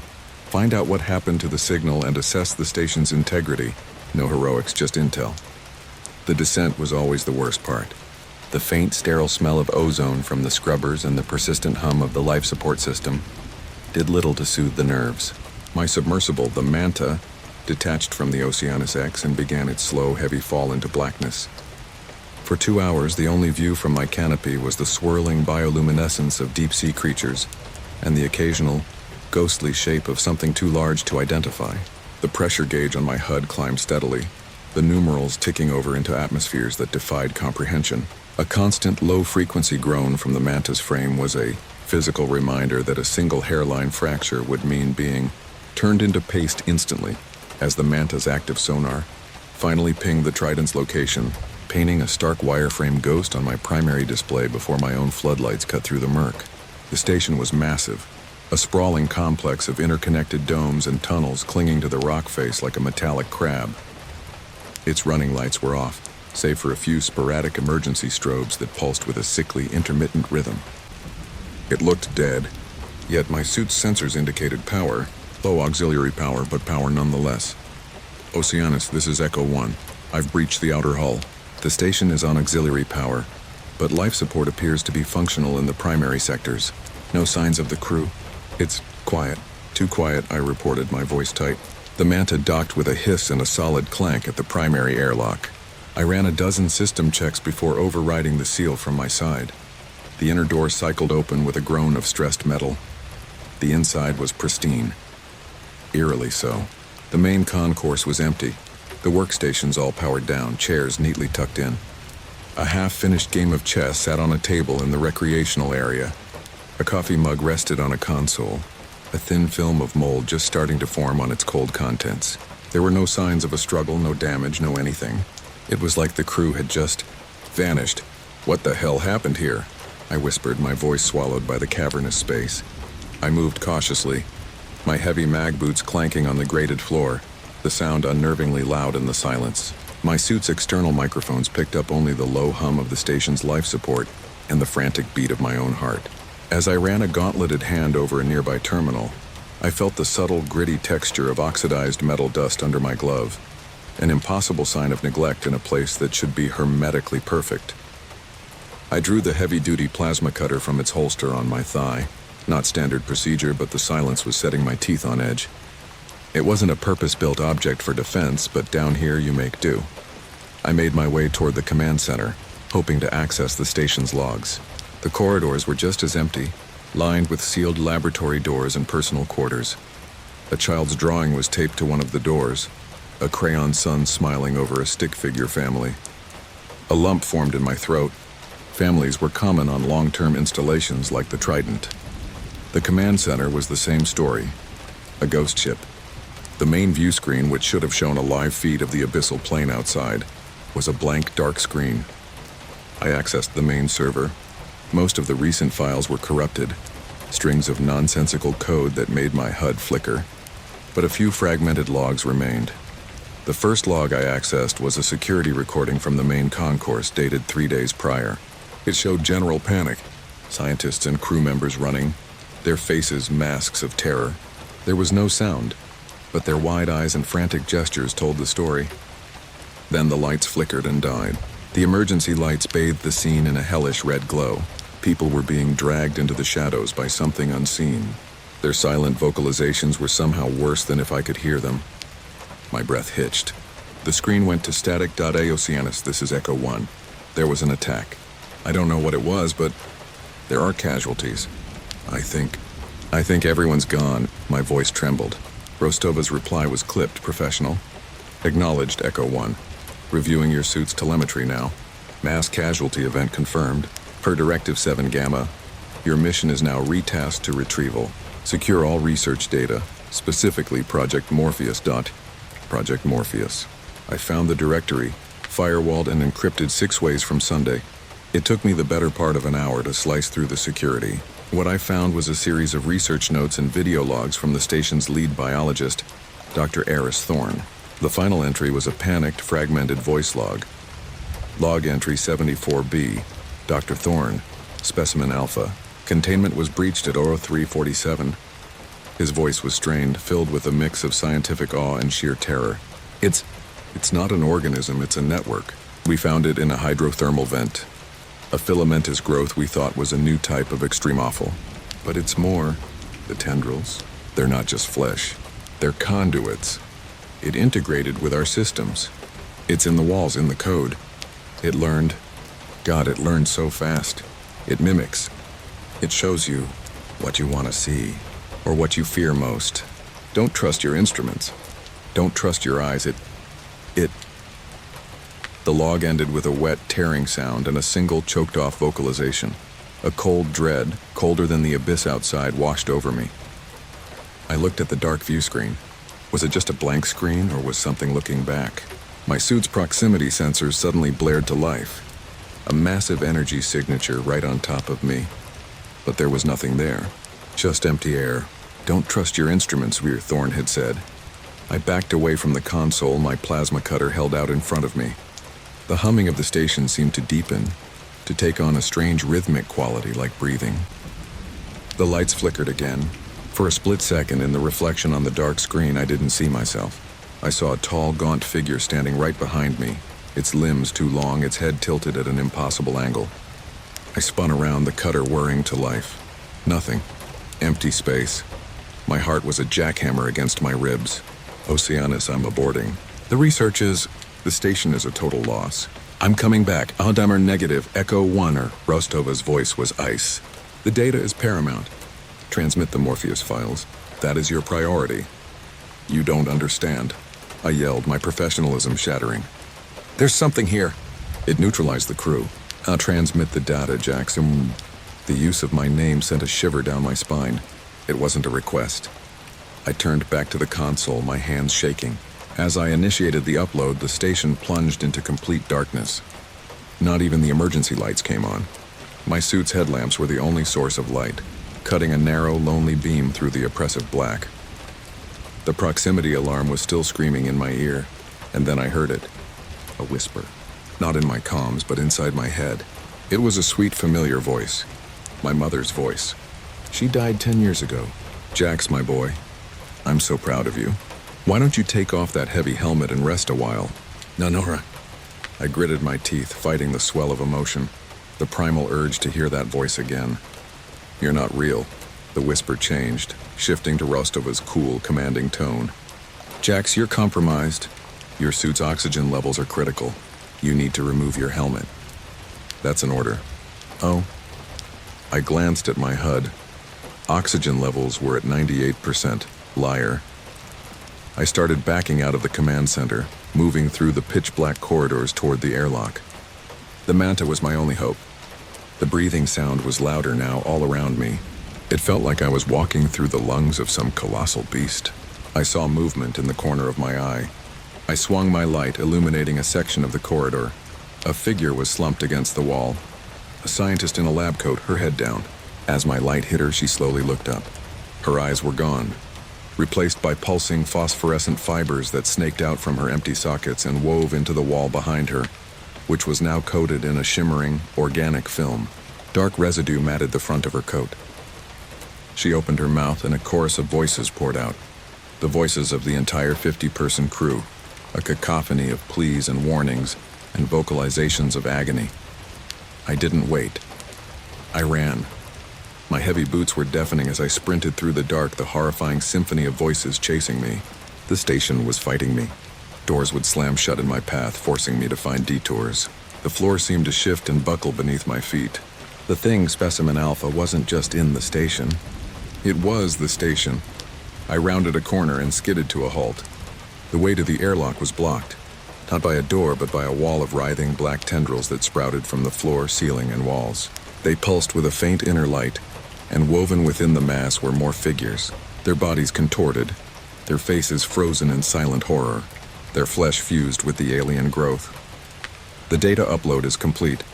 Echo 1, Rostova's voice said in my ear. Impossibly calm. Your primary mission is fulfilled. Your new orders are to contain the anomaly. The Trident's self-destruct sequence has been activated. 10 minutes not due. 10 minutes? I roared into my comms. I'm not going to make it. You're leaving me here, and your sacrifice will save millions. The anomaly cannot be allowed to reach the surface. Godspeed, Echo 1-1, the comm channel went dead. Static betrayal was a cold, sharp object in my gut.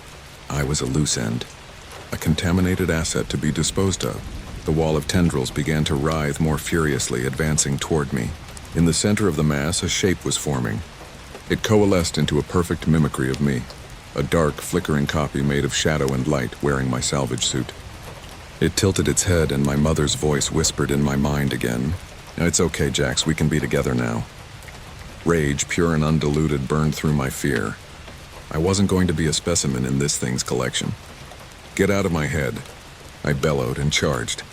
Not at the mimic, but at the wall beside it. I fired the plasma cutter, the beam of incandescent energy, a brilliant, screaming lance in the darkness. It sliced through the wall like it was paper, cutting into a high-pressure water conduit. The abyss itself came roaring into the station. A torrent of freezing, crushing water exploded into the corridor. The force threw me back, my suit groaning under the sudden, immense pressure change. The tendril wall shrieked, a psychic vocalization that rattled my skull. As the impossible pressure and cold hit it, it recoiled, convulsing. I saw my shadowy double dissolve into nothing. My HUD was a Christmas tree of red warnings.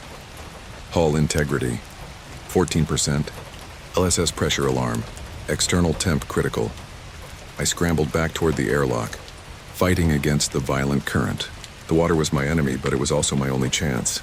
The station groaned, metal tearing apart as the ocean claimed it.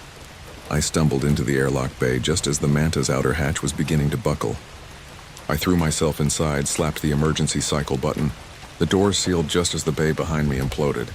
My submersible was tossed and spun like a toy as the Trident tore itself apart around me. The self-destruct sequence must have finally triggered, because a brilliant silent flash illuminated the abyss, followed by a shockwave that sent the Manta tumbling end over end into the black.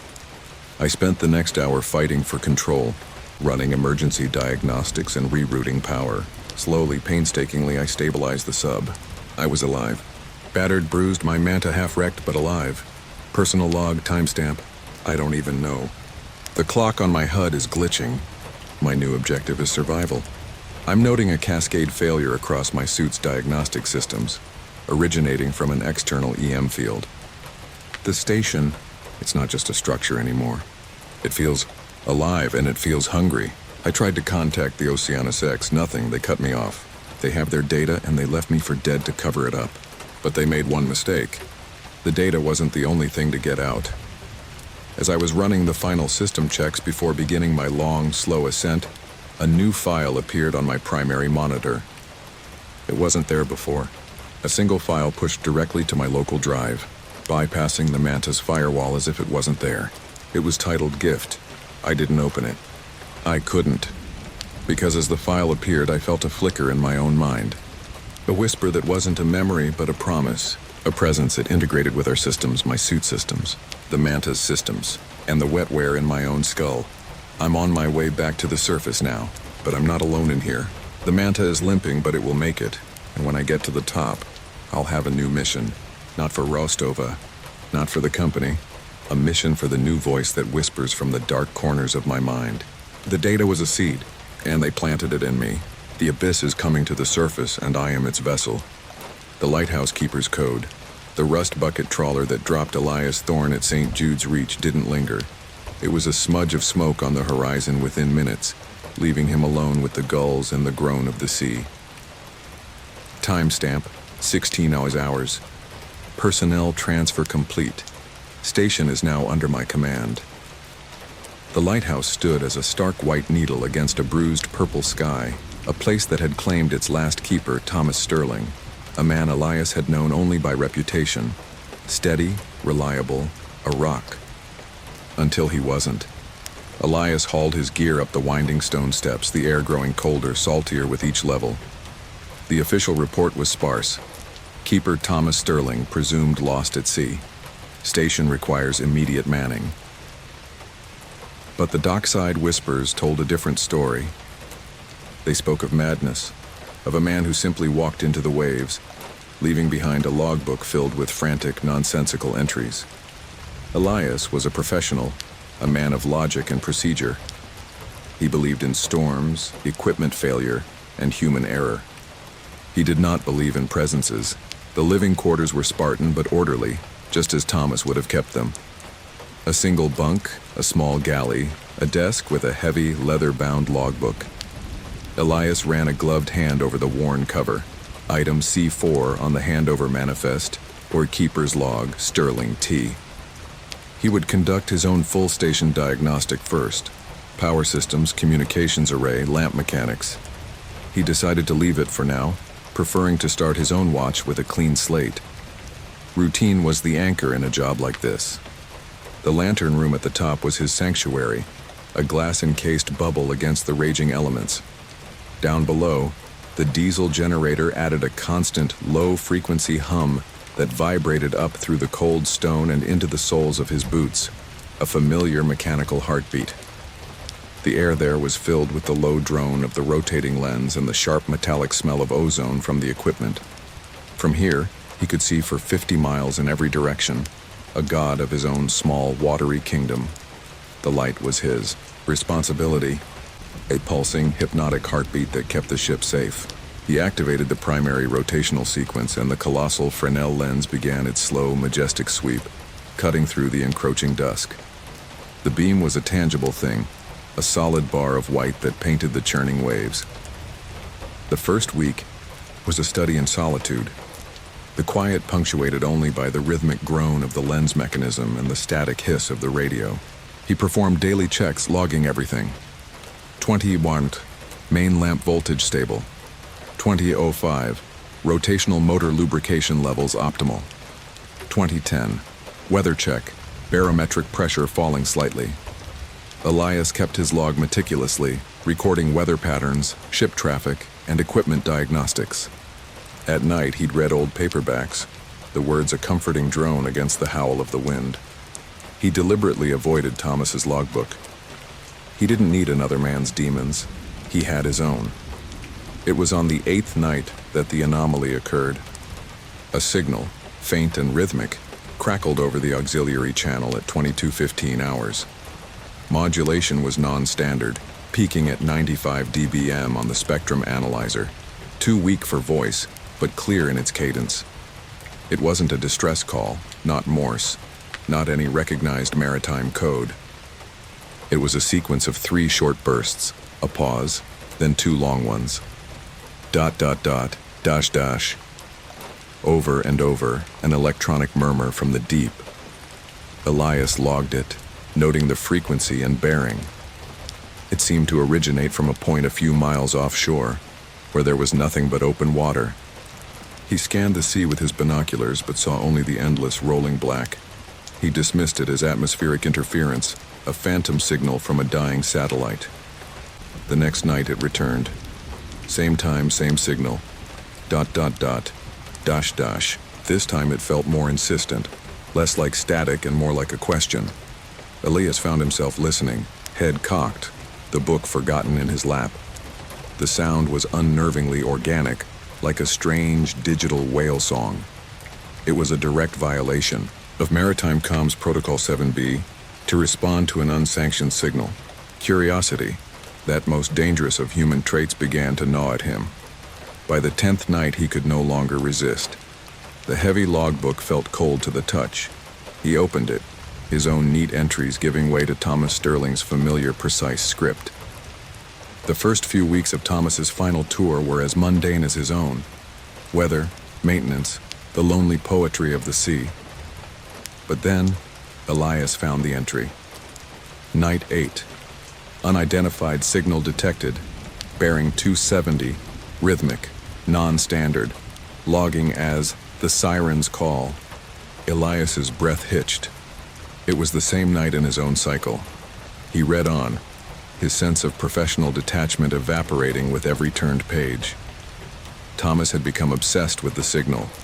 He'd spent hours trying to decipher it, filling margins with frantic calculations and bizarre theories. He wrote of a hare's conversation with the sea, a hare promising whispered on the waves. Then a scrawled notation next to the comms log summary. Unsanctioned signal acknowledged at Aero 347. Violation of Standing Comms Protocol 7B, DO. Elias stared at the line. This wasn't just obsession. It was a deliberate breach of procedure. A 20-year veteran doesn't make that kind of error by accident. The handwriting grew frantic. It calls. The same pattern. Cannot ignore. Must answer. Elias slammed the book shut, his heart hammering against his ribs. This was how it started. A simple anomaly. A gentle tug on the thread of a man's sanity until the whole tapestry unraveled. He stood up and paced the narrow confines of the room, the wind rattling the thick glass of the lantern room. It was suggestion, nothing more. He was tired, isolated. His mind was playing tricks on him. But the signal came again that night. ... And this time, Elias felt an almost overwhelming urge to respond, to tap out an answer on the transmitter key, just to see what would happen. He gripped the edge of the console, his knuckles white, forcing the impulse down. He was not Thomas. He would not break. The next day, he decided to perform a full diagnostic on the backup transmitter, the one Thomas would have used. He traced the coaxial cable from the transceiver to junction box 7 Alpha, a sealed unit behind the main power panel. He found the problem there. A section of wiring had been deliberately stripped and rerouted, creating a feedback loop. It was a clever, subtle sabotage, one that wouldn't show up on a standard systems check. It was meant to be found by someone who knew what to look for. Taped to the inside of the panel cover was a folded piece of paper. It was a star chart, but the constellations were all wrong, twisted into new, alien geometries. In the center, where Polaris should be, was a crude drawing of an open eye. Below it, a single line of text in Thomas's shaky hand. The light must be kept. The sea must be fed. A cold dread, colder than any winter sea, washed over Elias. This wasn't a descent into madness. It was a procedure, a ritual. Thomas hadn't lost his mind. He had been following a set of instructions. He spent the rest of the day in a fugue state, torn between reporting the discovery and a primal fear of what that might invite. Who would believe him? They'd send another keeper and the cycle would continue. He was part of the mechanism now, another cog in St. Jude's terrible machine. That night, he didn't wait for the signal. He reopened Thomas's log, turning to the final, terrifying entries. The script was a barely legible scrawl, letters bleeding into each other. "It's coming. The visitor. The light showed me. It's not a warning. It's an invitation. The lens focuses the call. The signal is the key. You don't keep the ships safe from the rocks. You keep them safe from what's beneath. The eye is opening. The sea is hungry. The price of the light is a keeper. The light must be kept. The sea must be fed." Elias felt a pressure in his ears, the air growing heavy and thick. The steady hum of the lantern motor seemed to deepen, vibrating not just through the floor but through his bones. He looked out the window past the blinding sweep of the beam. The signal started no longer from the radio but from everywhere at once. ... It was in his teeth, in his skull, a silent rhythm that demanded an answer, and then he saw it. For a split second, as the beam of light swept across a colossal wave, something was illuminated within it. It was not a ship. It was a shape, vast and dark, a living piece of geometry that defied an easy description. It was there, and then it was gone, swallowed by the darkness between the light's pulses. Panic, cold and absolute, seized him. He stumbled back from the glass, his breath coming in ragged bursts. It was real. Thomas wasn't mad. He was a sacrifice. He scrambled for the main radio, his fingers fumbling with the dials. He had to warn them, to tell someone, anyone, the frequency was dead. Only static. He tried the emergency channel, the maritime band, everything. Nothing. The station was a tomb, deaf and dumb to the outside world. He remembered Thomas's note. The lens focuses the call. The very light he was tasked to maintain, the symbol of safety and guidance, was a beacon for this thing. He thought of the fail-safe, the emergency shutdown that would extinguish the light. It would violate every rule in the book, endanger any ship in a 100-mile radius. It was unthinkable, but what was the alternative? To become the next offering? He ran down the spiraling stairs, past his own neat log entries, past the warnings of Thomas Sterling. The emergency shutoff was a heavy cast-iron lever in the generator room, painted a faded emergency red. His hand hovered over it, his mind a whirlwind of protocol and terror. As he was about to pull it, he saw something on the floor, gleaming in the dim utility light. It was a small brass sextant, antique and beautifully made. It wasn't his. It must have been Thomas's. Engraved on the side was the same open eye from the star chart. Without thinking, he picked it up. It felt heavy, solid, an object that could do damage. A floorboard creaked on the level above him. He wasn't alone. Elias froze, every muscle tensed. The sound wasn't the old tower settling. It was a footstep, slow, deliberate, wet, the sound of a heavy boot squelching on stone. It was coming from the living quarters. He held the brass sextant tight in his fist, his only object. He backed away from the generator room, toward the main entrance at the base of the tower. He had to get out to take his chances with the sea. The footsteps above stopped. Silence. The kind of silence that held its breath.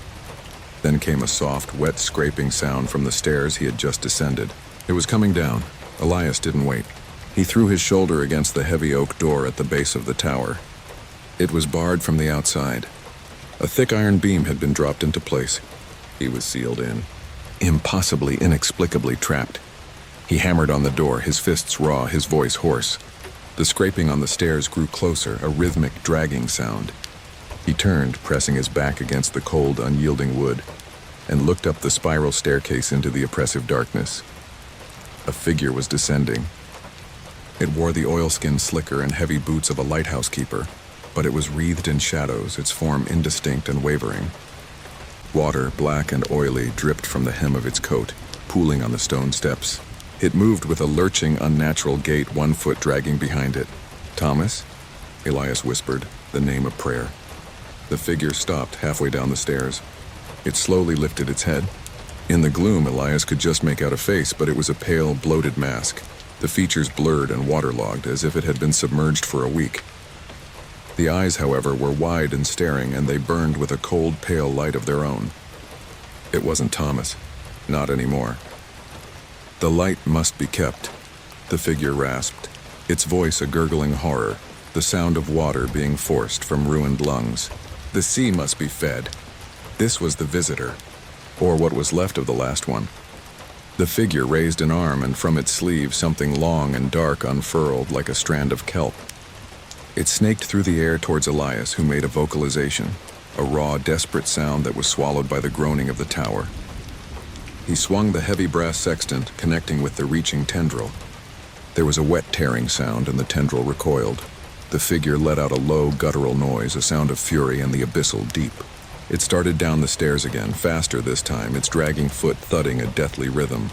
Elias scrambled backward, looking for an escape that didn't exist. His eyes darted around the base of the tower, past coils of rope, stacked crates, and a maintenance locker. He ripped the locker open, his hands searching desperately for an object, an escape. He found a flare gun and a single crimson cartridge. It wasn't much, but it was fire.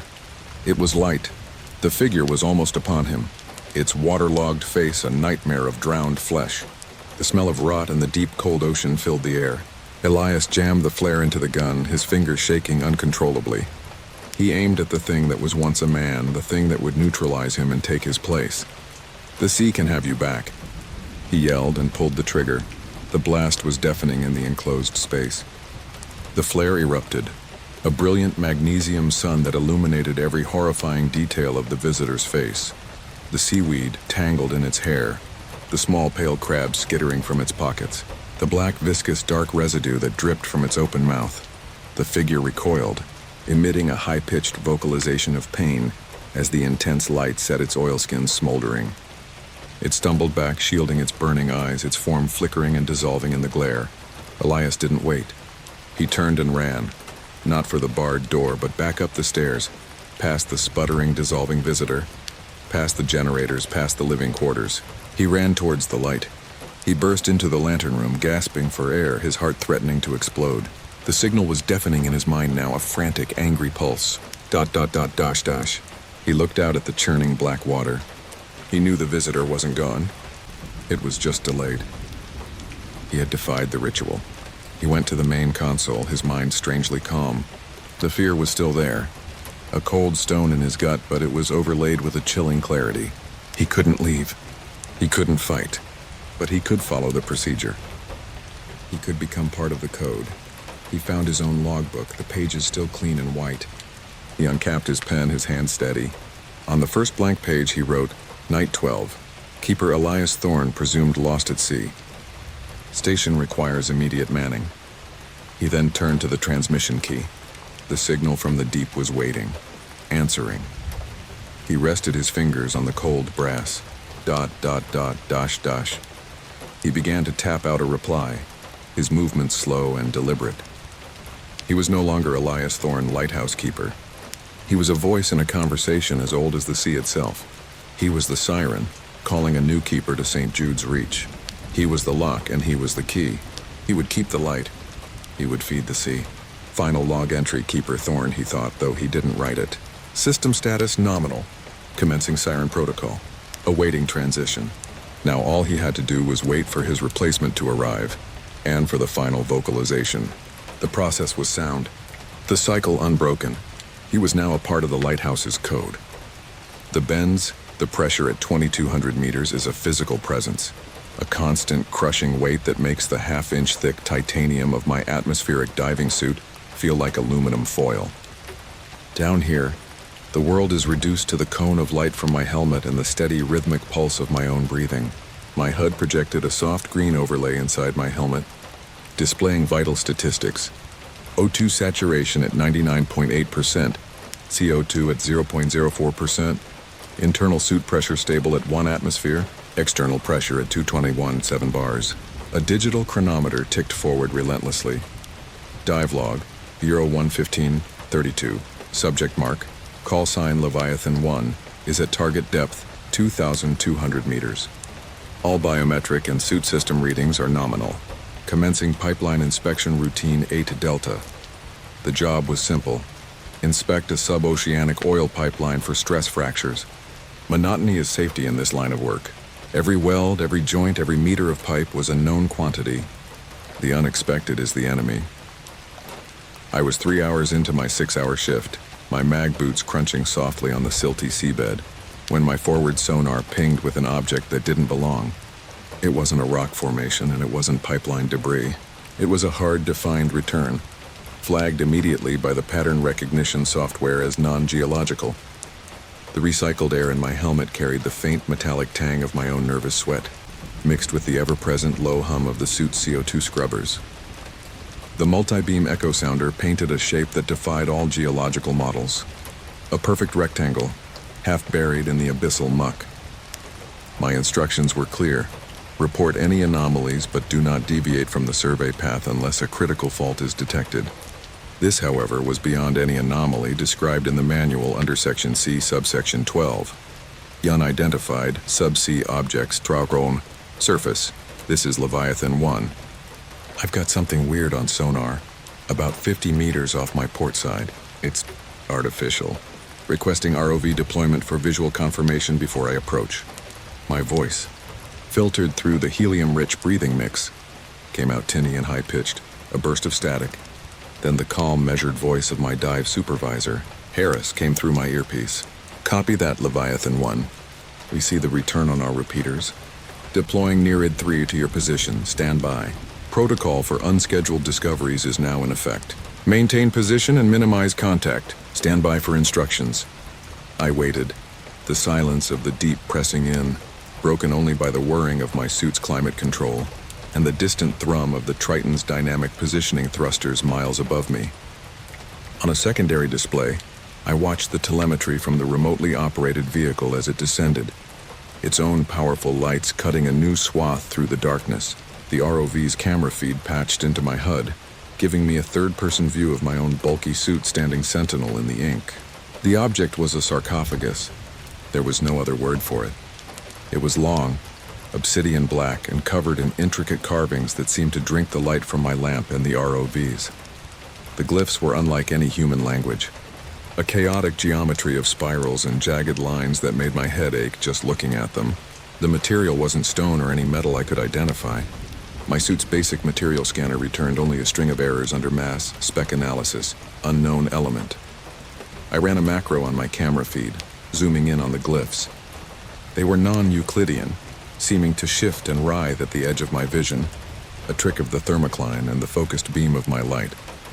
After a tense 15-minute debate between Harris and the onboard geology team, the decision came down from the company brass. The voice that came over the comm wasn't Harris's, but a clipped corporate liaison I didn't recognize. Mark, the client is intrigued. They want it brought up. The bonus they're offering will cover your kid's college tuition, with plenty to spare. The allure of a life-changing payday fought against every instinct screaming at me to leave it buried. But in this job, you follow orders. We attached the heavy lift winch from the support vessel, the Triton. The magnetic clamps locked onto the sarcophagus with a deep, resonant thud that I felt through the soles of my boots and up my spine. The ascent was agonizingly slow. Flight 034719, ascent initiated. Payload secured via primary and secondary magnetic clamps. Winch operating at 70% capacity. All lift indicators are green, but the ship's gravimeter is registering anomalous mass fluctuations originating from the payload. Fluctuations exceed expected variance by 15%. With every meter we gained, a strange feeling of dread grew in my stomach, a primal fear that had nothing to do with the bends. The water temperature display on my HUD began to fluctuate erratically, dropping several degrees in seconds before stabilizing. I could hear faint, low-frequency vibrations through the hull of my suit, almost like a deep hum that weren't coming from the winch. Surface, are you getting these energy readings? I'm also registering significant vibration unrelated to the lift, I asked, my voice tight. Affirmative, Leviathan 1, Harris replied, his professional calm starting to fray. We're seeing some unusual EM interference. Leviathan 1, be advised, ship's log confirms a protocol violation at 0347. The winch strain gauge deviated without manual input. All other telemetry is greened. Hold tight. Back on the Triton, they moved the sarcophagus to the primary research lab, a sealed, pressurized environment designed for handling hazardous geological samples. It was maneuvered through a series of airlocks by automated robotic arms, never once touching the ship's internal atmosphere. The lab was a sterile white room, its air filtered to Class 100 cleanroom standards, illuminated by cold, blue-white LED panels. I watched from the observation deck, still in my suit, undergoing the slow mandatory decompression process. The science team, led by Dr. Eris Thorne, a man whose ambition was as vast as the ocean, descended on the object with an arsenal of scanners, lasers, and spectrometers. Thorne's voice crackled over the station intercom, filled with a feverish excitement. The material is impossible. It's registering a Mohs hardness that's off the scale, yet our thermal imaging suggests an organic cellular structure. It's a contradiction. And these symbols, they're not just carvings. They're emitting low-level radiation, a pattern almost like a language. He ordered them to use a diamond-tipped drill to take a core sample. The lab's air filtration system kicked into a higher cycle in preparation. The moment the drill bit touched the surface, a low hum filled the lab, the same one I'd heard during the ascent, but louder now. A sharp, acrid smell like ozone from stressed and frying electronics pricked at the air recyclers in my suit. The lights on the station flickered. The drill bit, designed to cut through solid rock, shattered against the black surface, sending shards of industrial diamond pinging around the lab. A hairline crack, no thicker than a piece of paper, appeared on the sarcophagus, running from the point of impact. From it, a thin black vapor began to seep out, coiling like smoke. "Containment breach! Seal the lab!" Thorne yelled, but it was too late. The piercing two-tone klaxon for a Level 4 biohazard containment breach blared through the station, a sound no one ever expected to hear outside of a drill. Red lights strobed across the corridor. All personnel were ordered to secure their immediate area. Bulkheads began to slam shut across the ship. The vapor coalesced, forming a shifting, indistinct shape in the center of the lab. It had a vaguely humanoid form, but it was made of pure, featureless blackness, a hole in the visual spectrum that my eyes struggled to process. The science team froze, mesmerized. Then one of the assistants, a young woman named Chloe, let out a terrified vocalization. The thing turned towards the sound.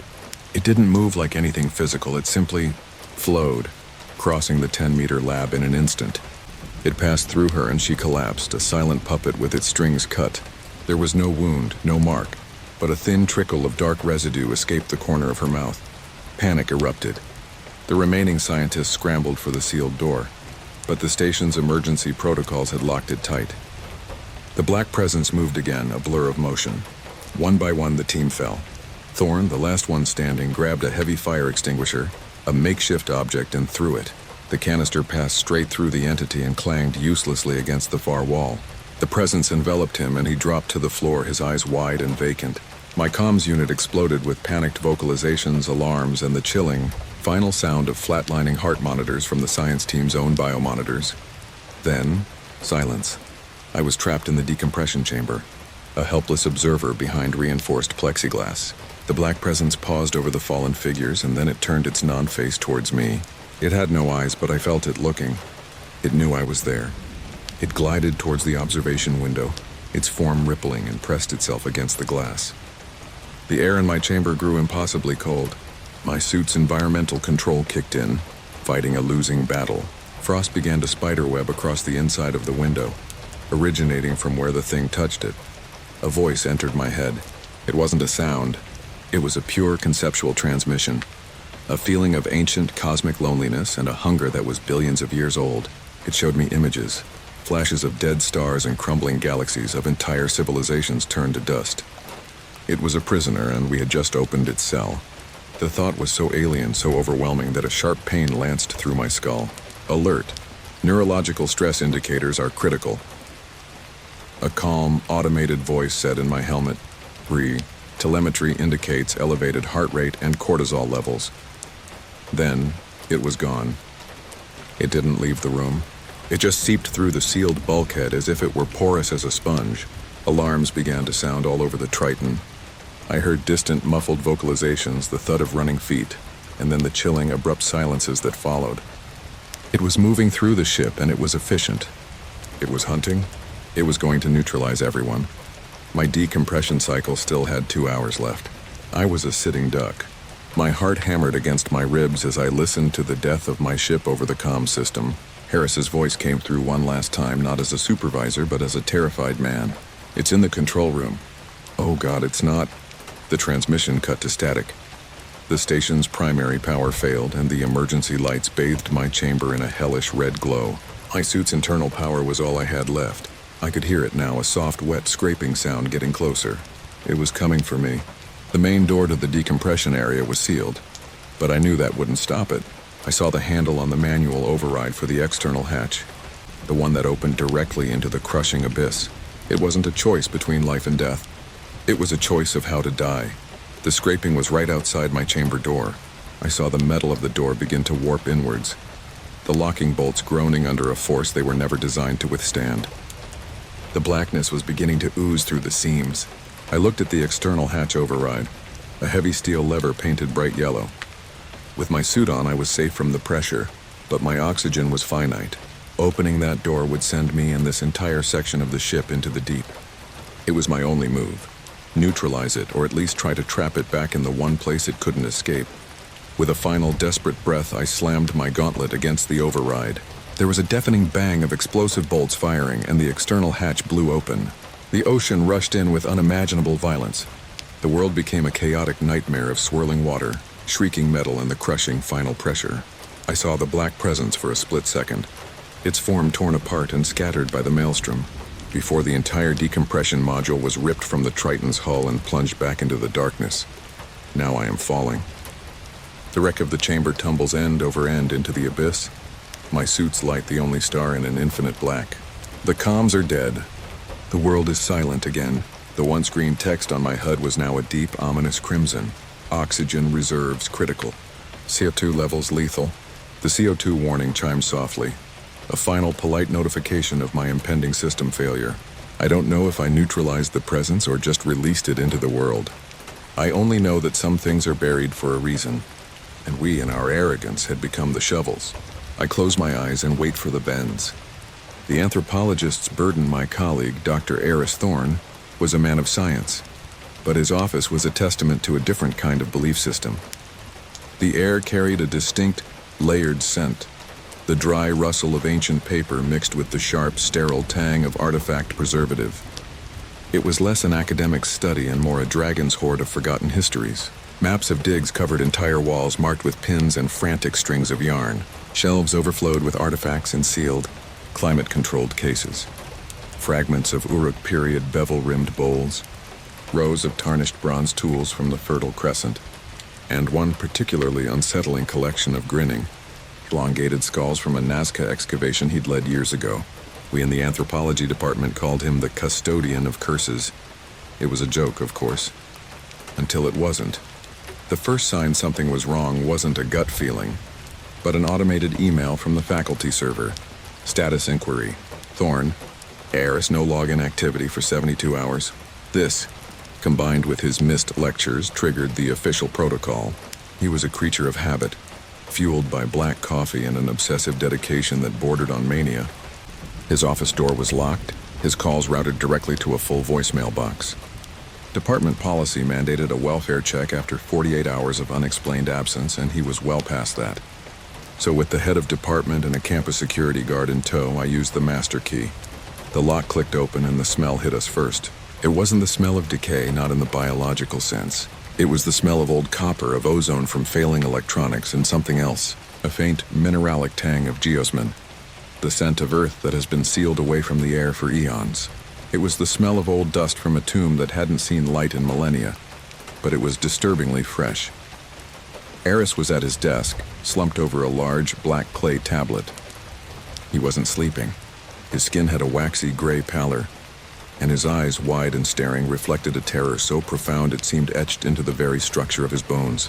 A thin trickle of dark residue had leaked from his nose and ears, staining the collar of his shirt a deep oxidizing black.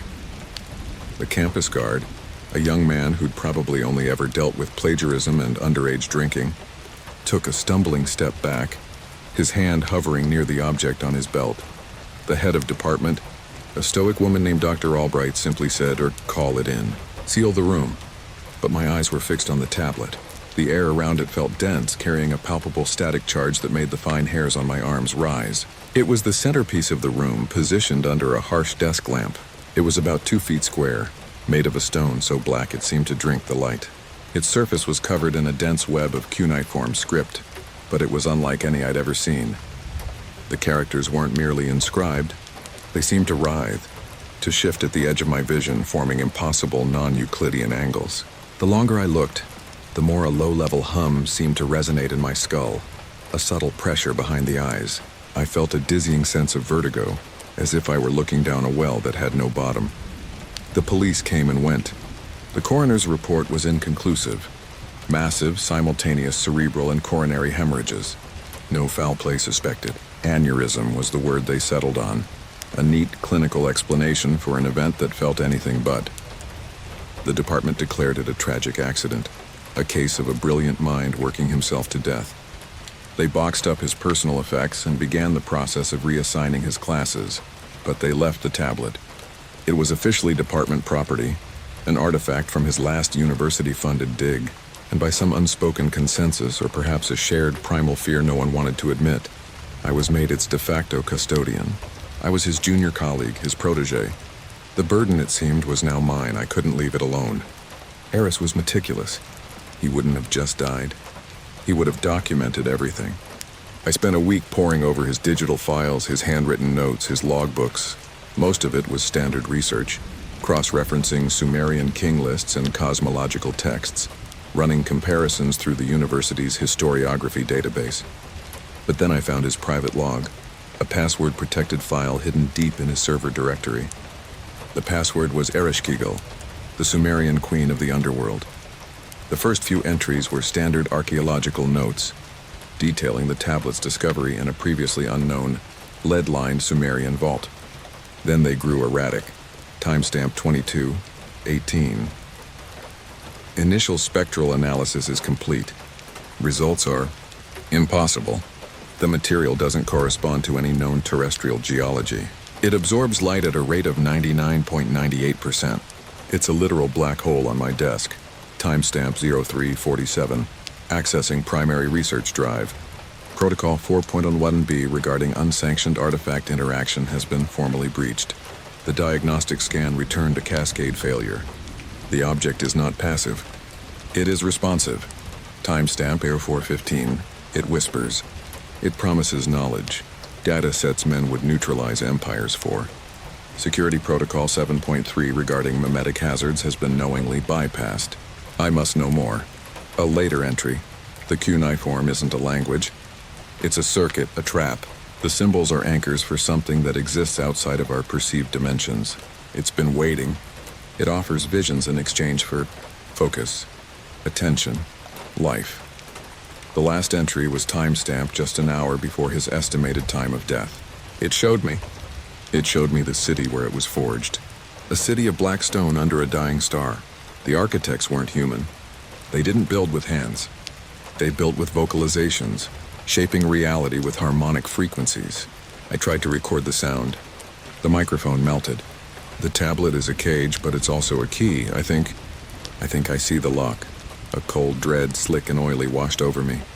This wasn't the ranting of a man losing his mind. It was the terrified discovery of a man who had found something he shouldn't have. I went back to his office that night.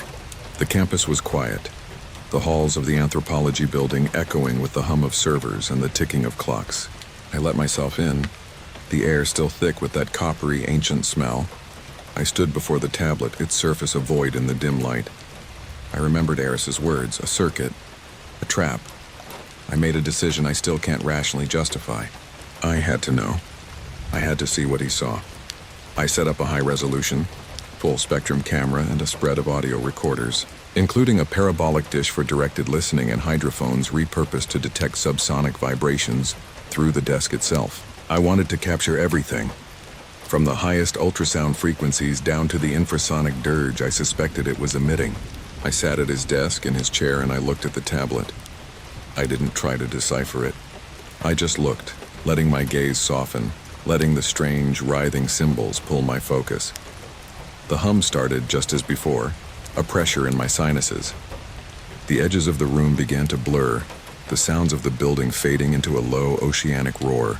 The symbols on the tablet began to glow, not with an external light, but with an internal cold luminescence.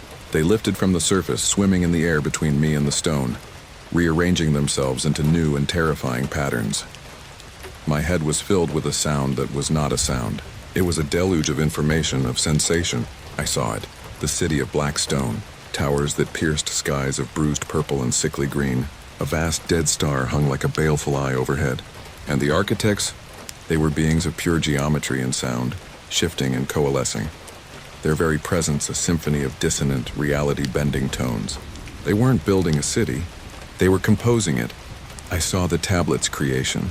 It was meant to be a record, a history of their civilization. But there was a war. Another race, a creeping horror of flesh and chaos, had descended upon them. The architects, in their desperation, changed the function of their histories. They turned them into prisons.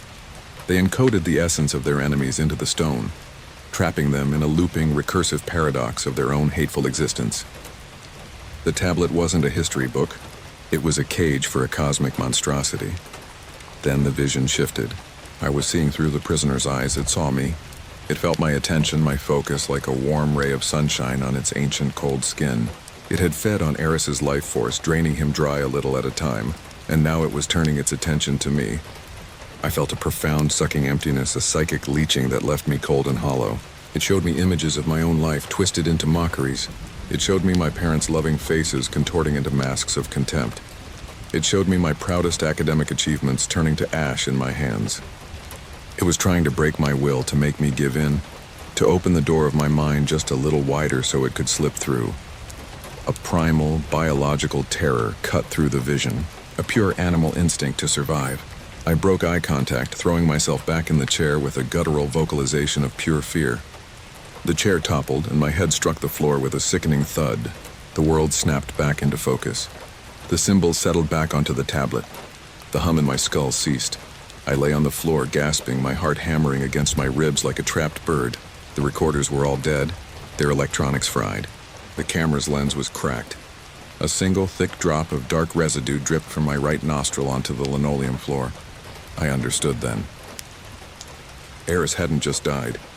He'd been consumed. The presence in the tablet didn't neutralize its victims. It fed on them, using their cognitive functions as a power source to project its consciousness, to seek a way out of its prison. It was a parasite of the mind. The next few weeks were a blur of paranoia. I felt it watching me, even when I was miles away from the university.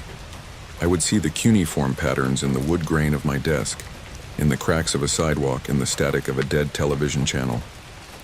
I heard the low, dissonant hum in the silence between notes of a song. It was in my head now, a small piece of it. An anchor, it had sunk into my psyche. I tried to have the tablet destroyed. The university board refused. It was a priceless, one-of-a-kind artifact. Its academic value was immeasurable. They brought in experts from around the world. I watched them one by one enter Eris's office, full of professional curiosity. I watched them leave, their faces a little paler, their eyes a little wider, muttering about anomalous EMF readings and inconclusive material scans. None of them lasted more than a day. They couldn't explain it, but they could feel it. The wrongness. Finally, I took matters into my own hands. I couldn't destroy it, but I could rebury it. Using Eris's research, I found the specifications for the Sumerian vault where he had found it. It wasn't built to keep people out. It was built to keep something in. Layers of lead sheeting, plates of polished obsidian, and a core matrix of non-conductive geological strata mixed with borosilicate. I was essentially replicating the ancient design with modern materials science, the lead to block conventional radiation. The obsidian, according to Sumerian texts, to confuse the spirit's eye, and the strata to insulate it from telluric currents. I spent my life savings commissioning a containment vault to the same specifications, building it in the sub-basement of the anthropology building, a place no one ever went. The night I moved, it was the worst of my life. I couldn't get anyone to help me. The moment anyone got near it, they were overcome with a sense of dread and nausea. I had to do it alone. Wrapping it in lead foil, I heaved it onto a heavy-duty dolly. The whole time it was active. It projected its final desperate onslaught into my mind. It showed me stars dying and galaxies being devoured. It showed me the heat death of the universe and the screaming, silent chaos that lay beyond. It promised me the answers to everything, the knowledge of the gods if I would just break the stone and set it free. A small part of me, the academic, the truth seeker, was tempted. That was the most terrifying part. I got it into the vault and sealed the pressure door. I destroyed the schematics and wiped all records of its construction. Officially, the artifact known as the Thorn Tablet was moved to a secure off-site university archive. No one questioned it. I think everyone was relieved to see it go. I am an old man now.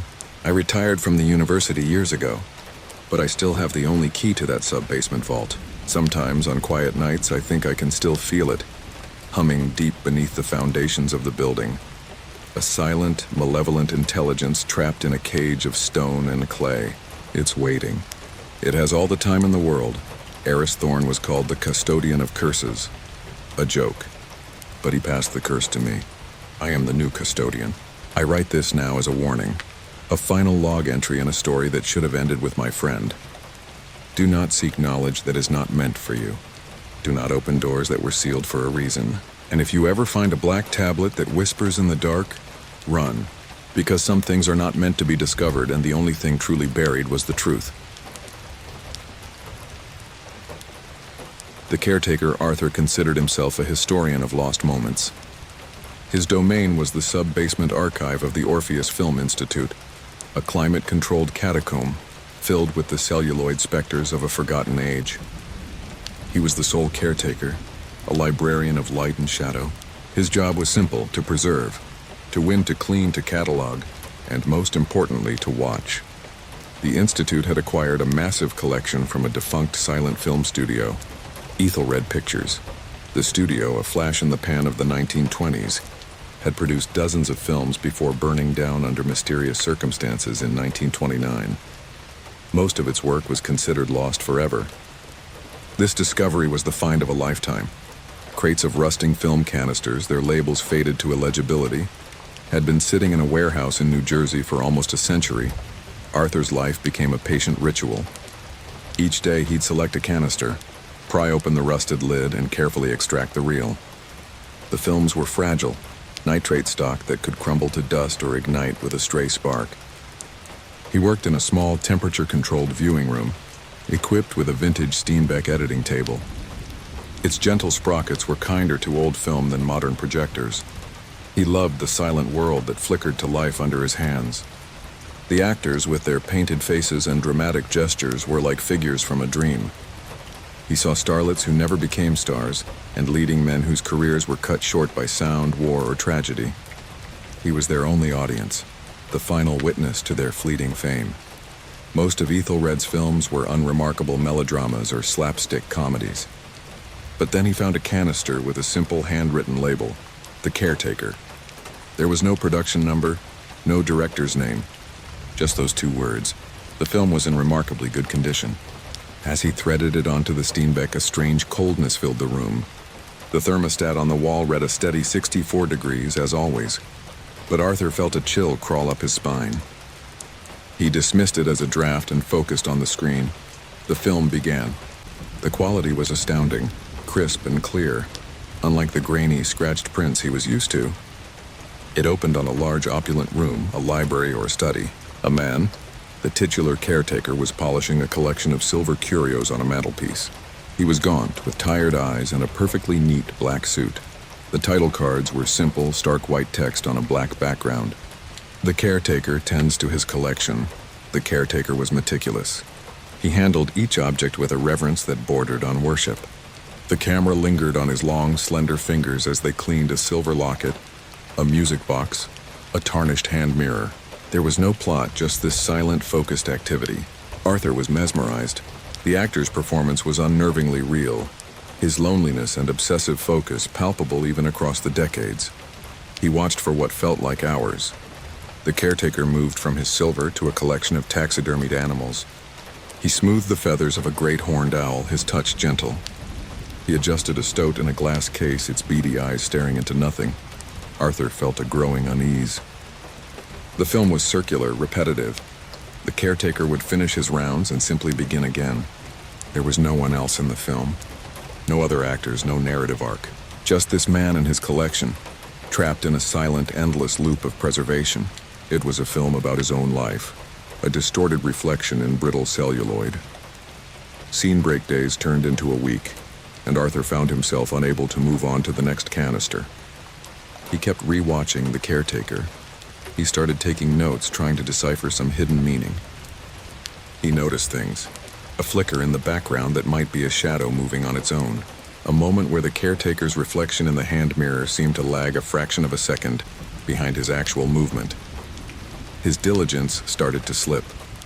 The daily reports to the Institute's board went unwritten. He let his calls go to voicemail. The world outside the archive ceased to matter. Only the world on the screen was real. He began to feel a connection to the man in the film, a sympathy. He understood his isolation, his devotion to objects that could not speak, could not leave. The caretaker wasn't just an actor playing a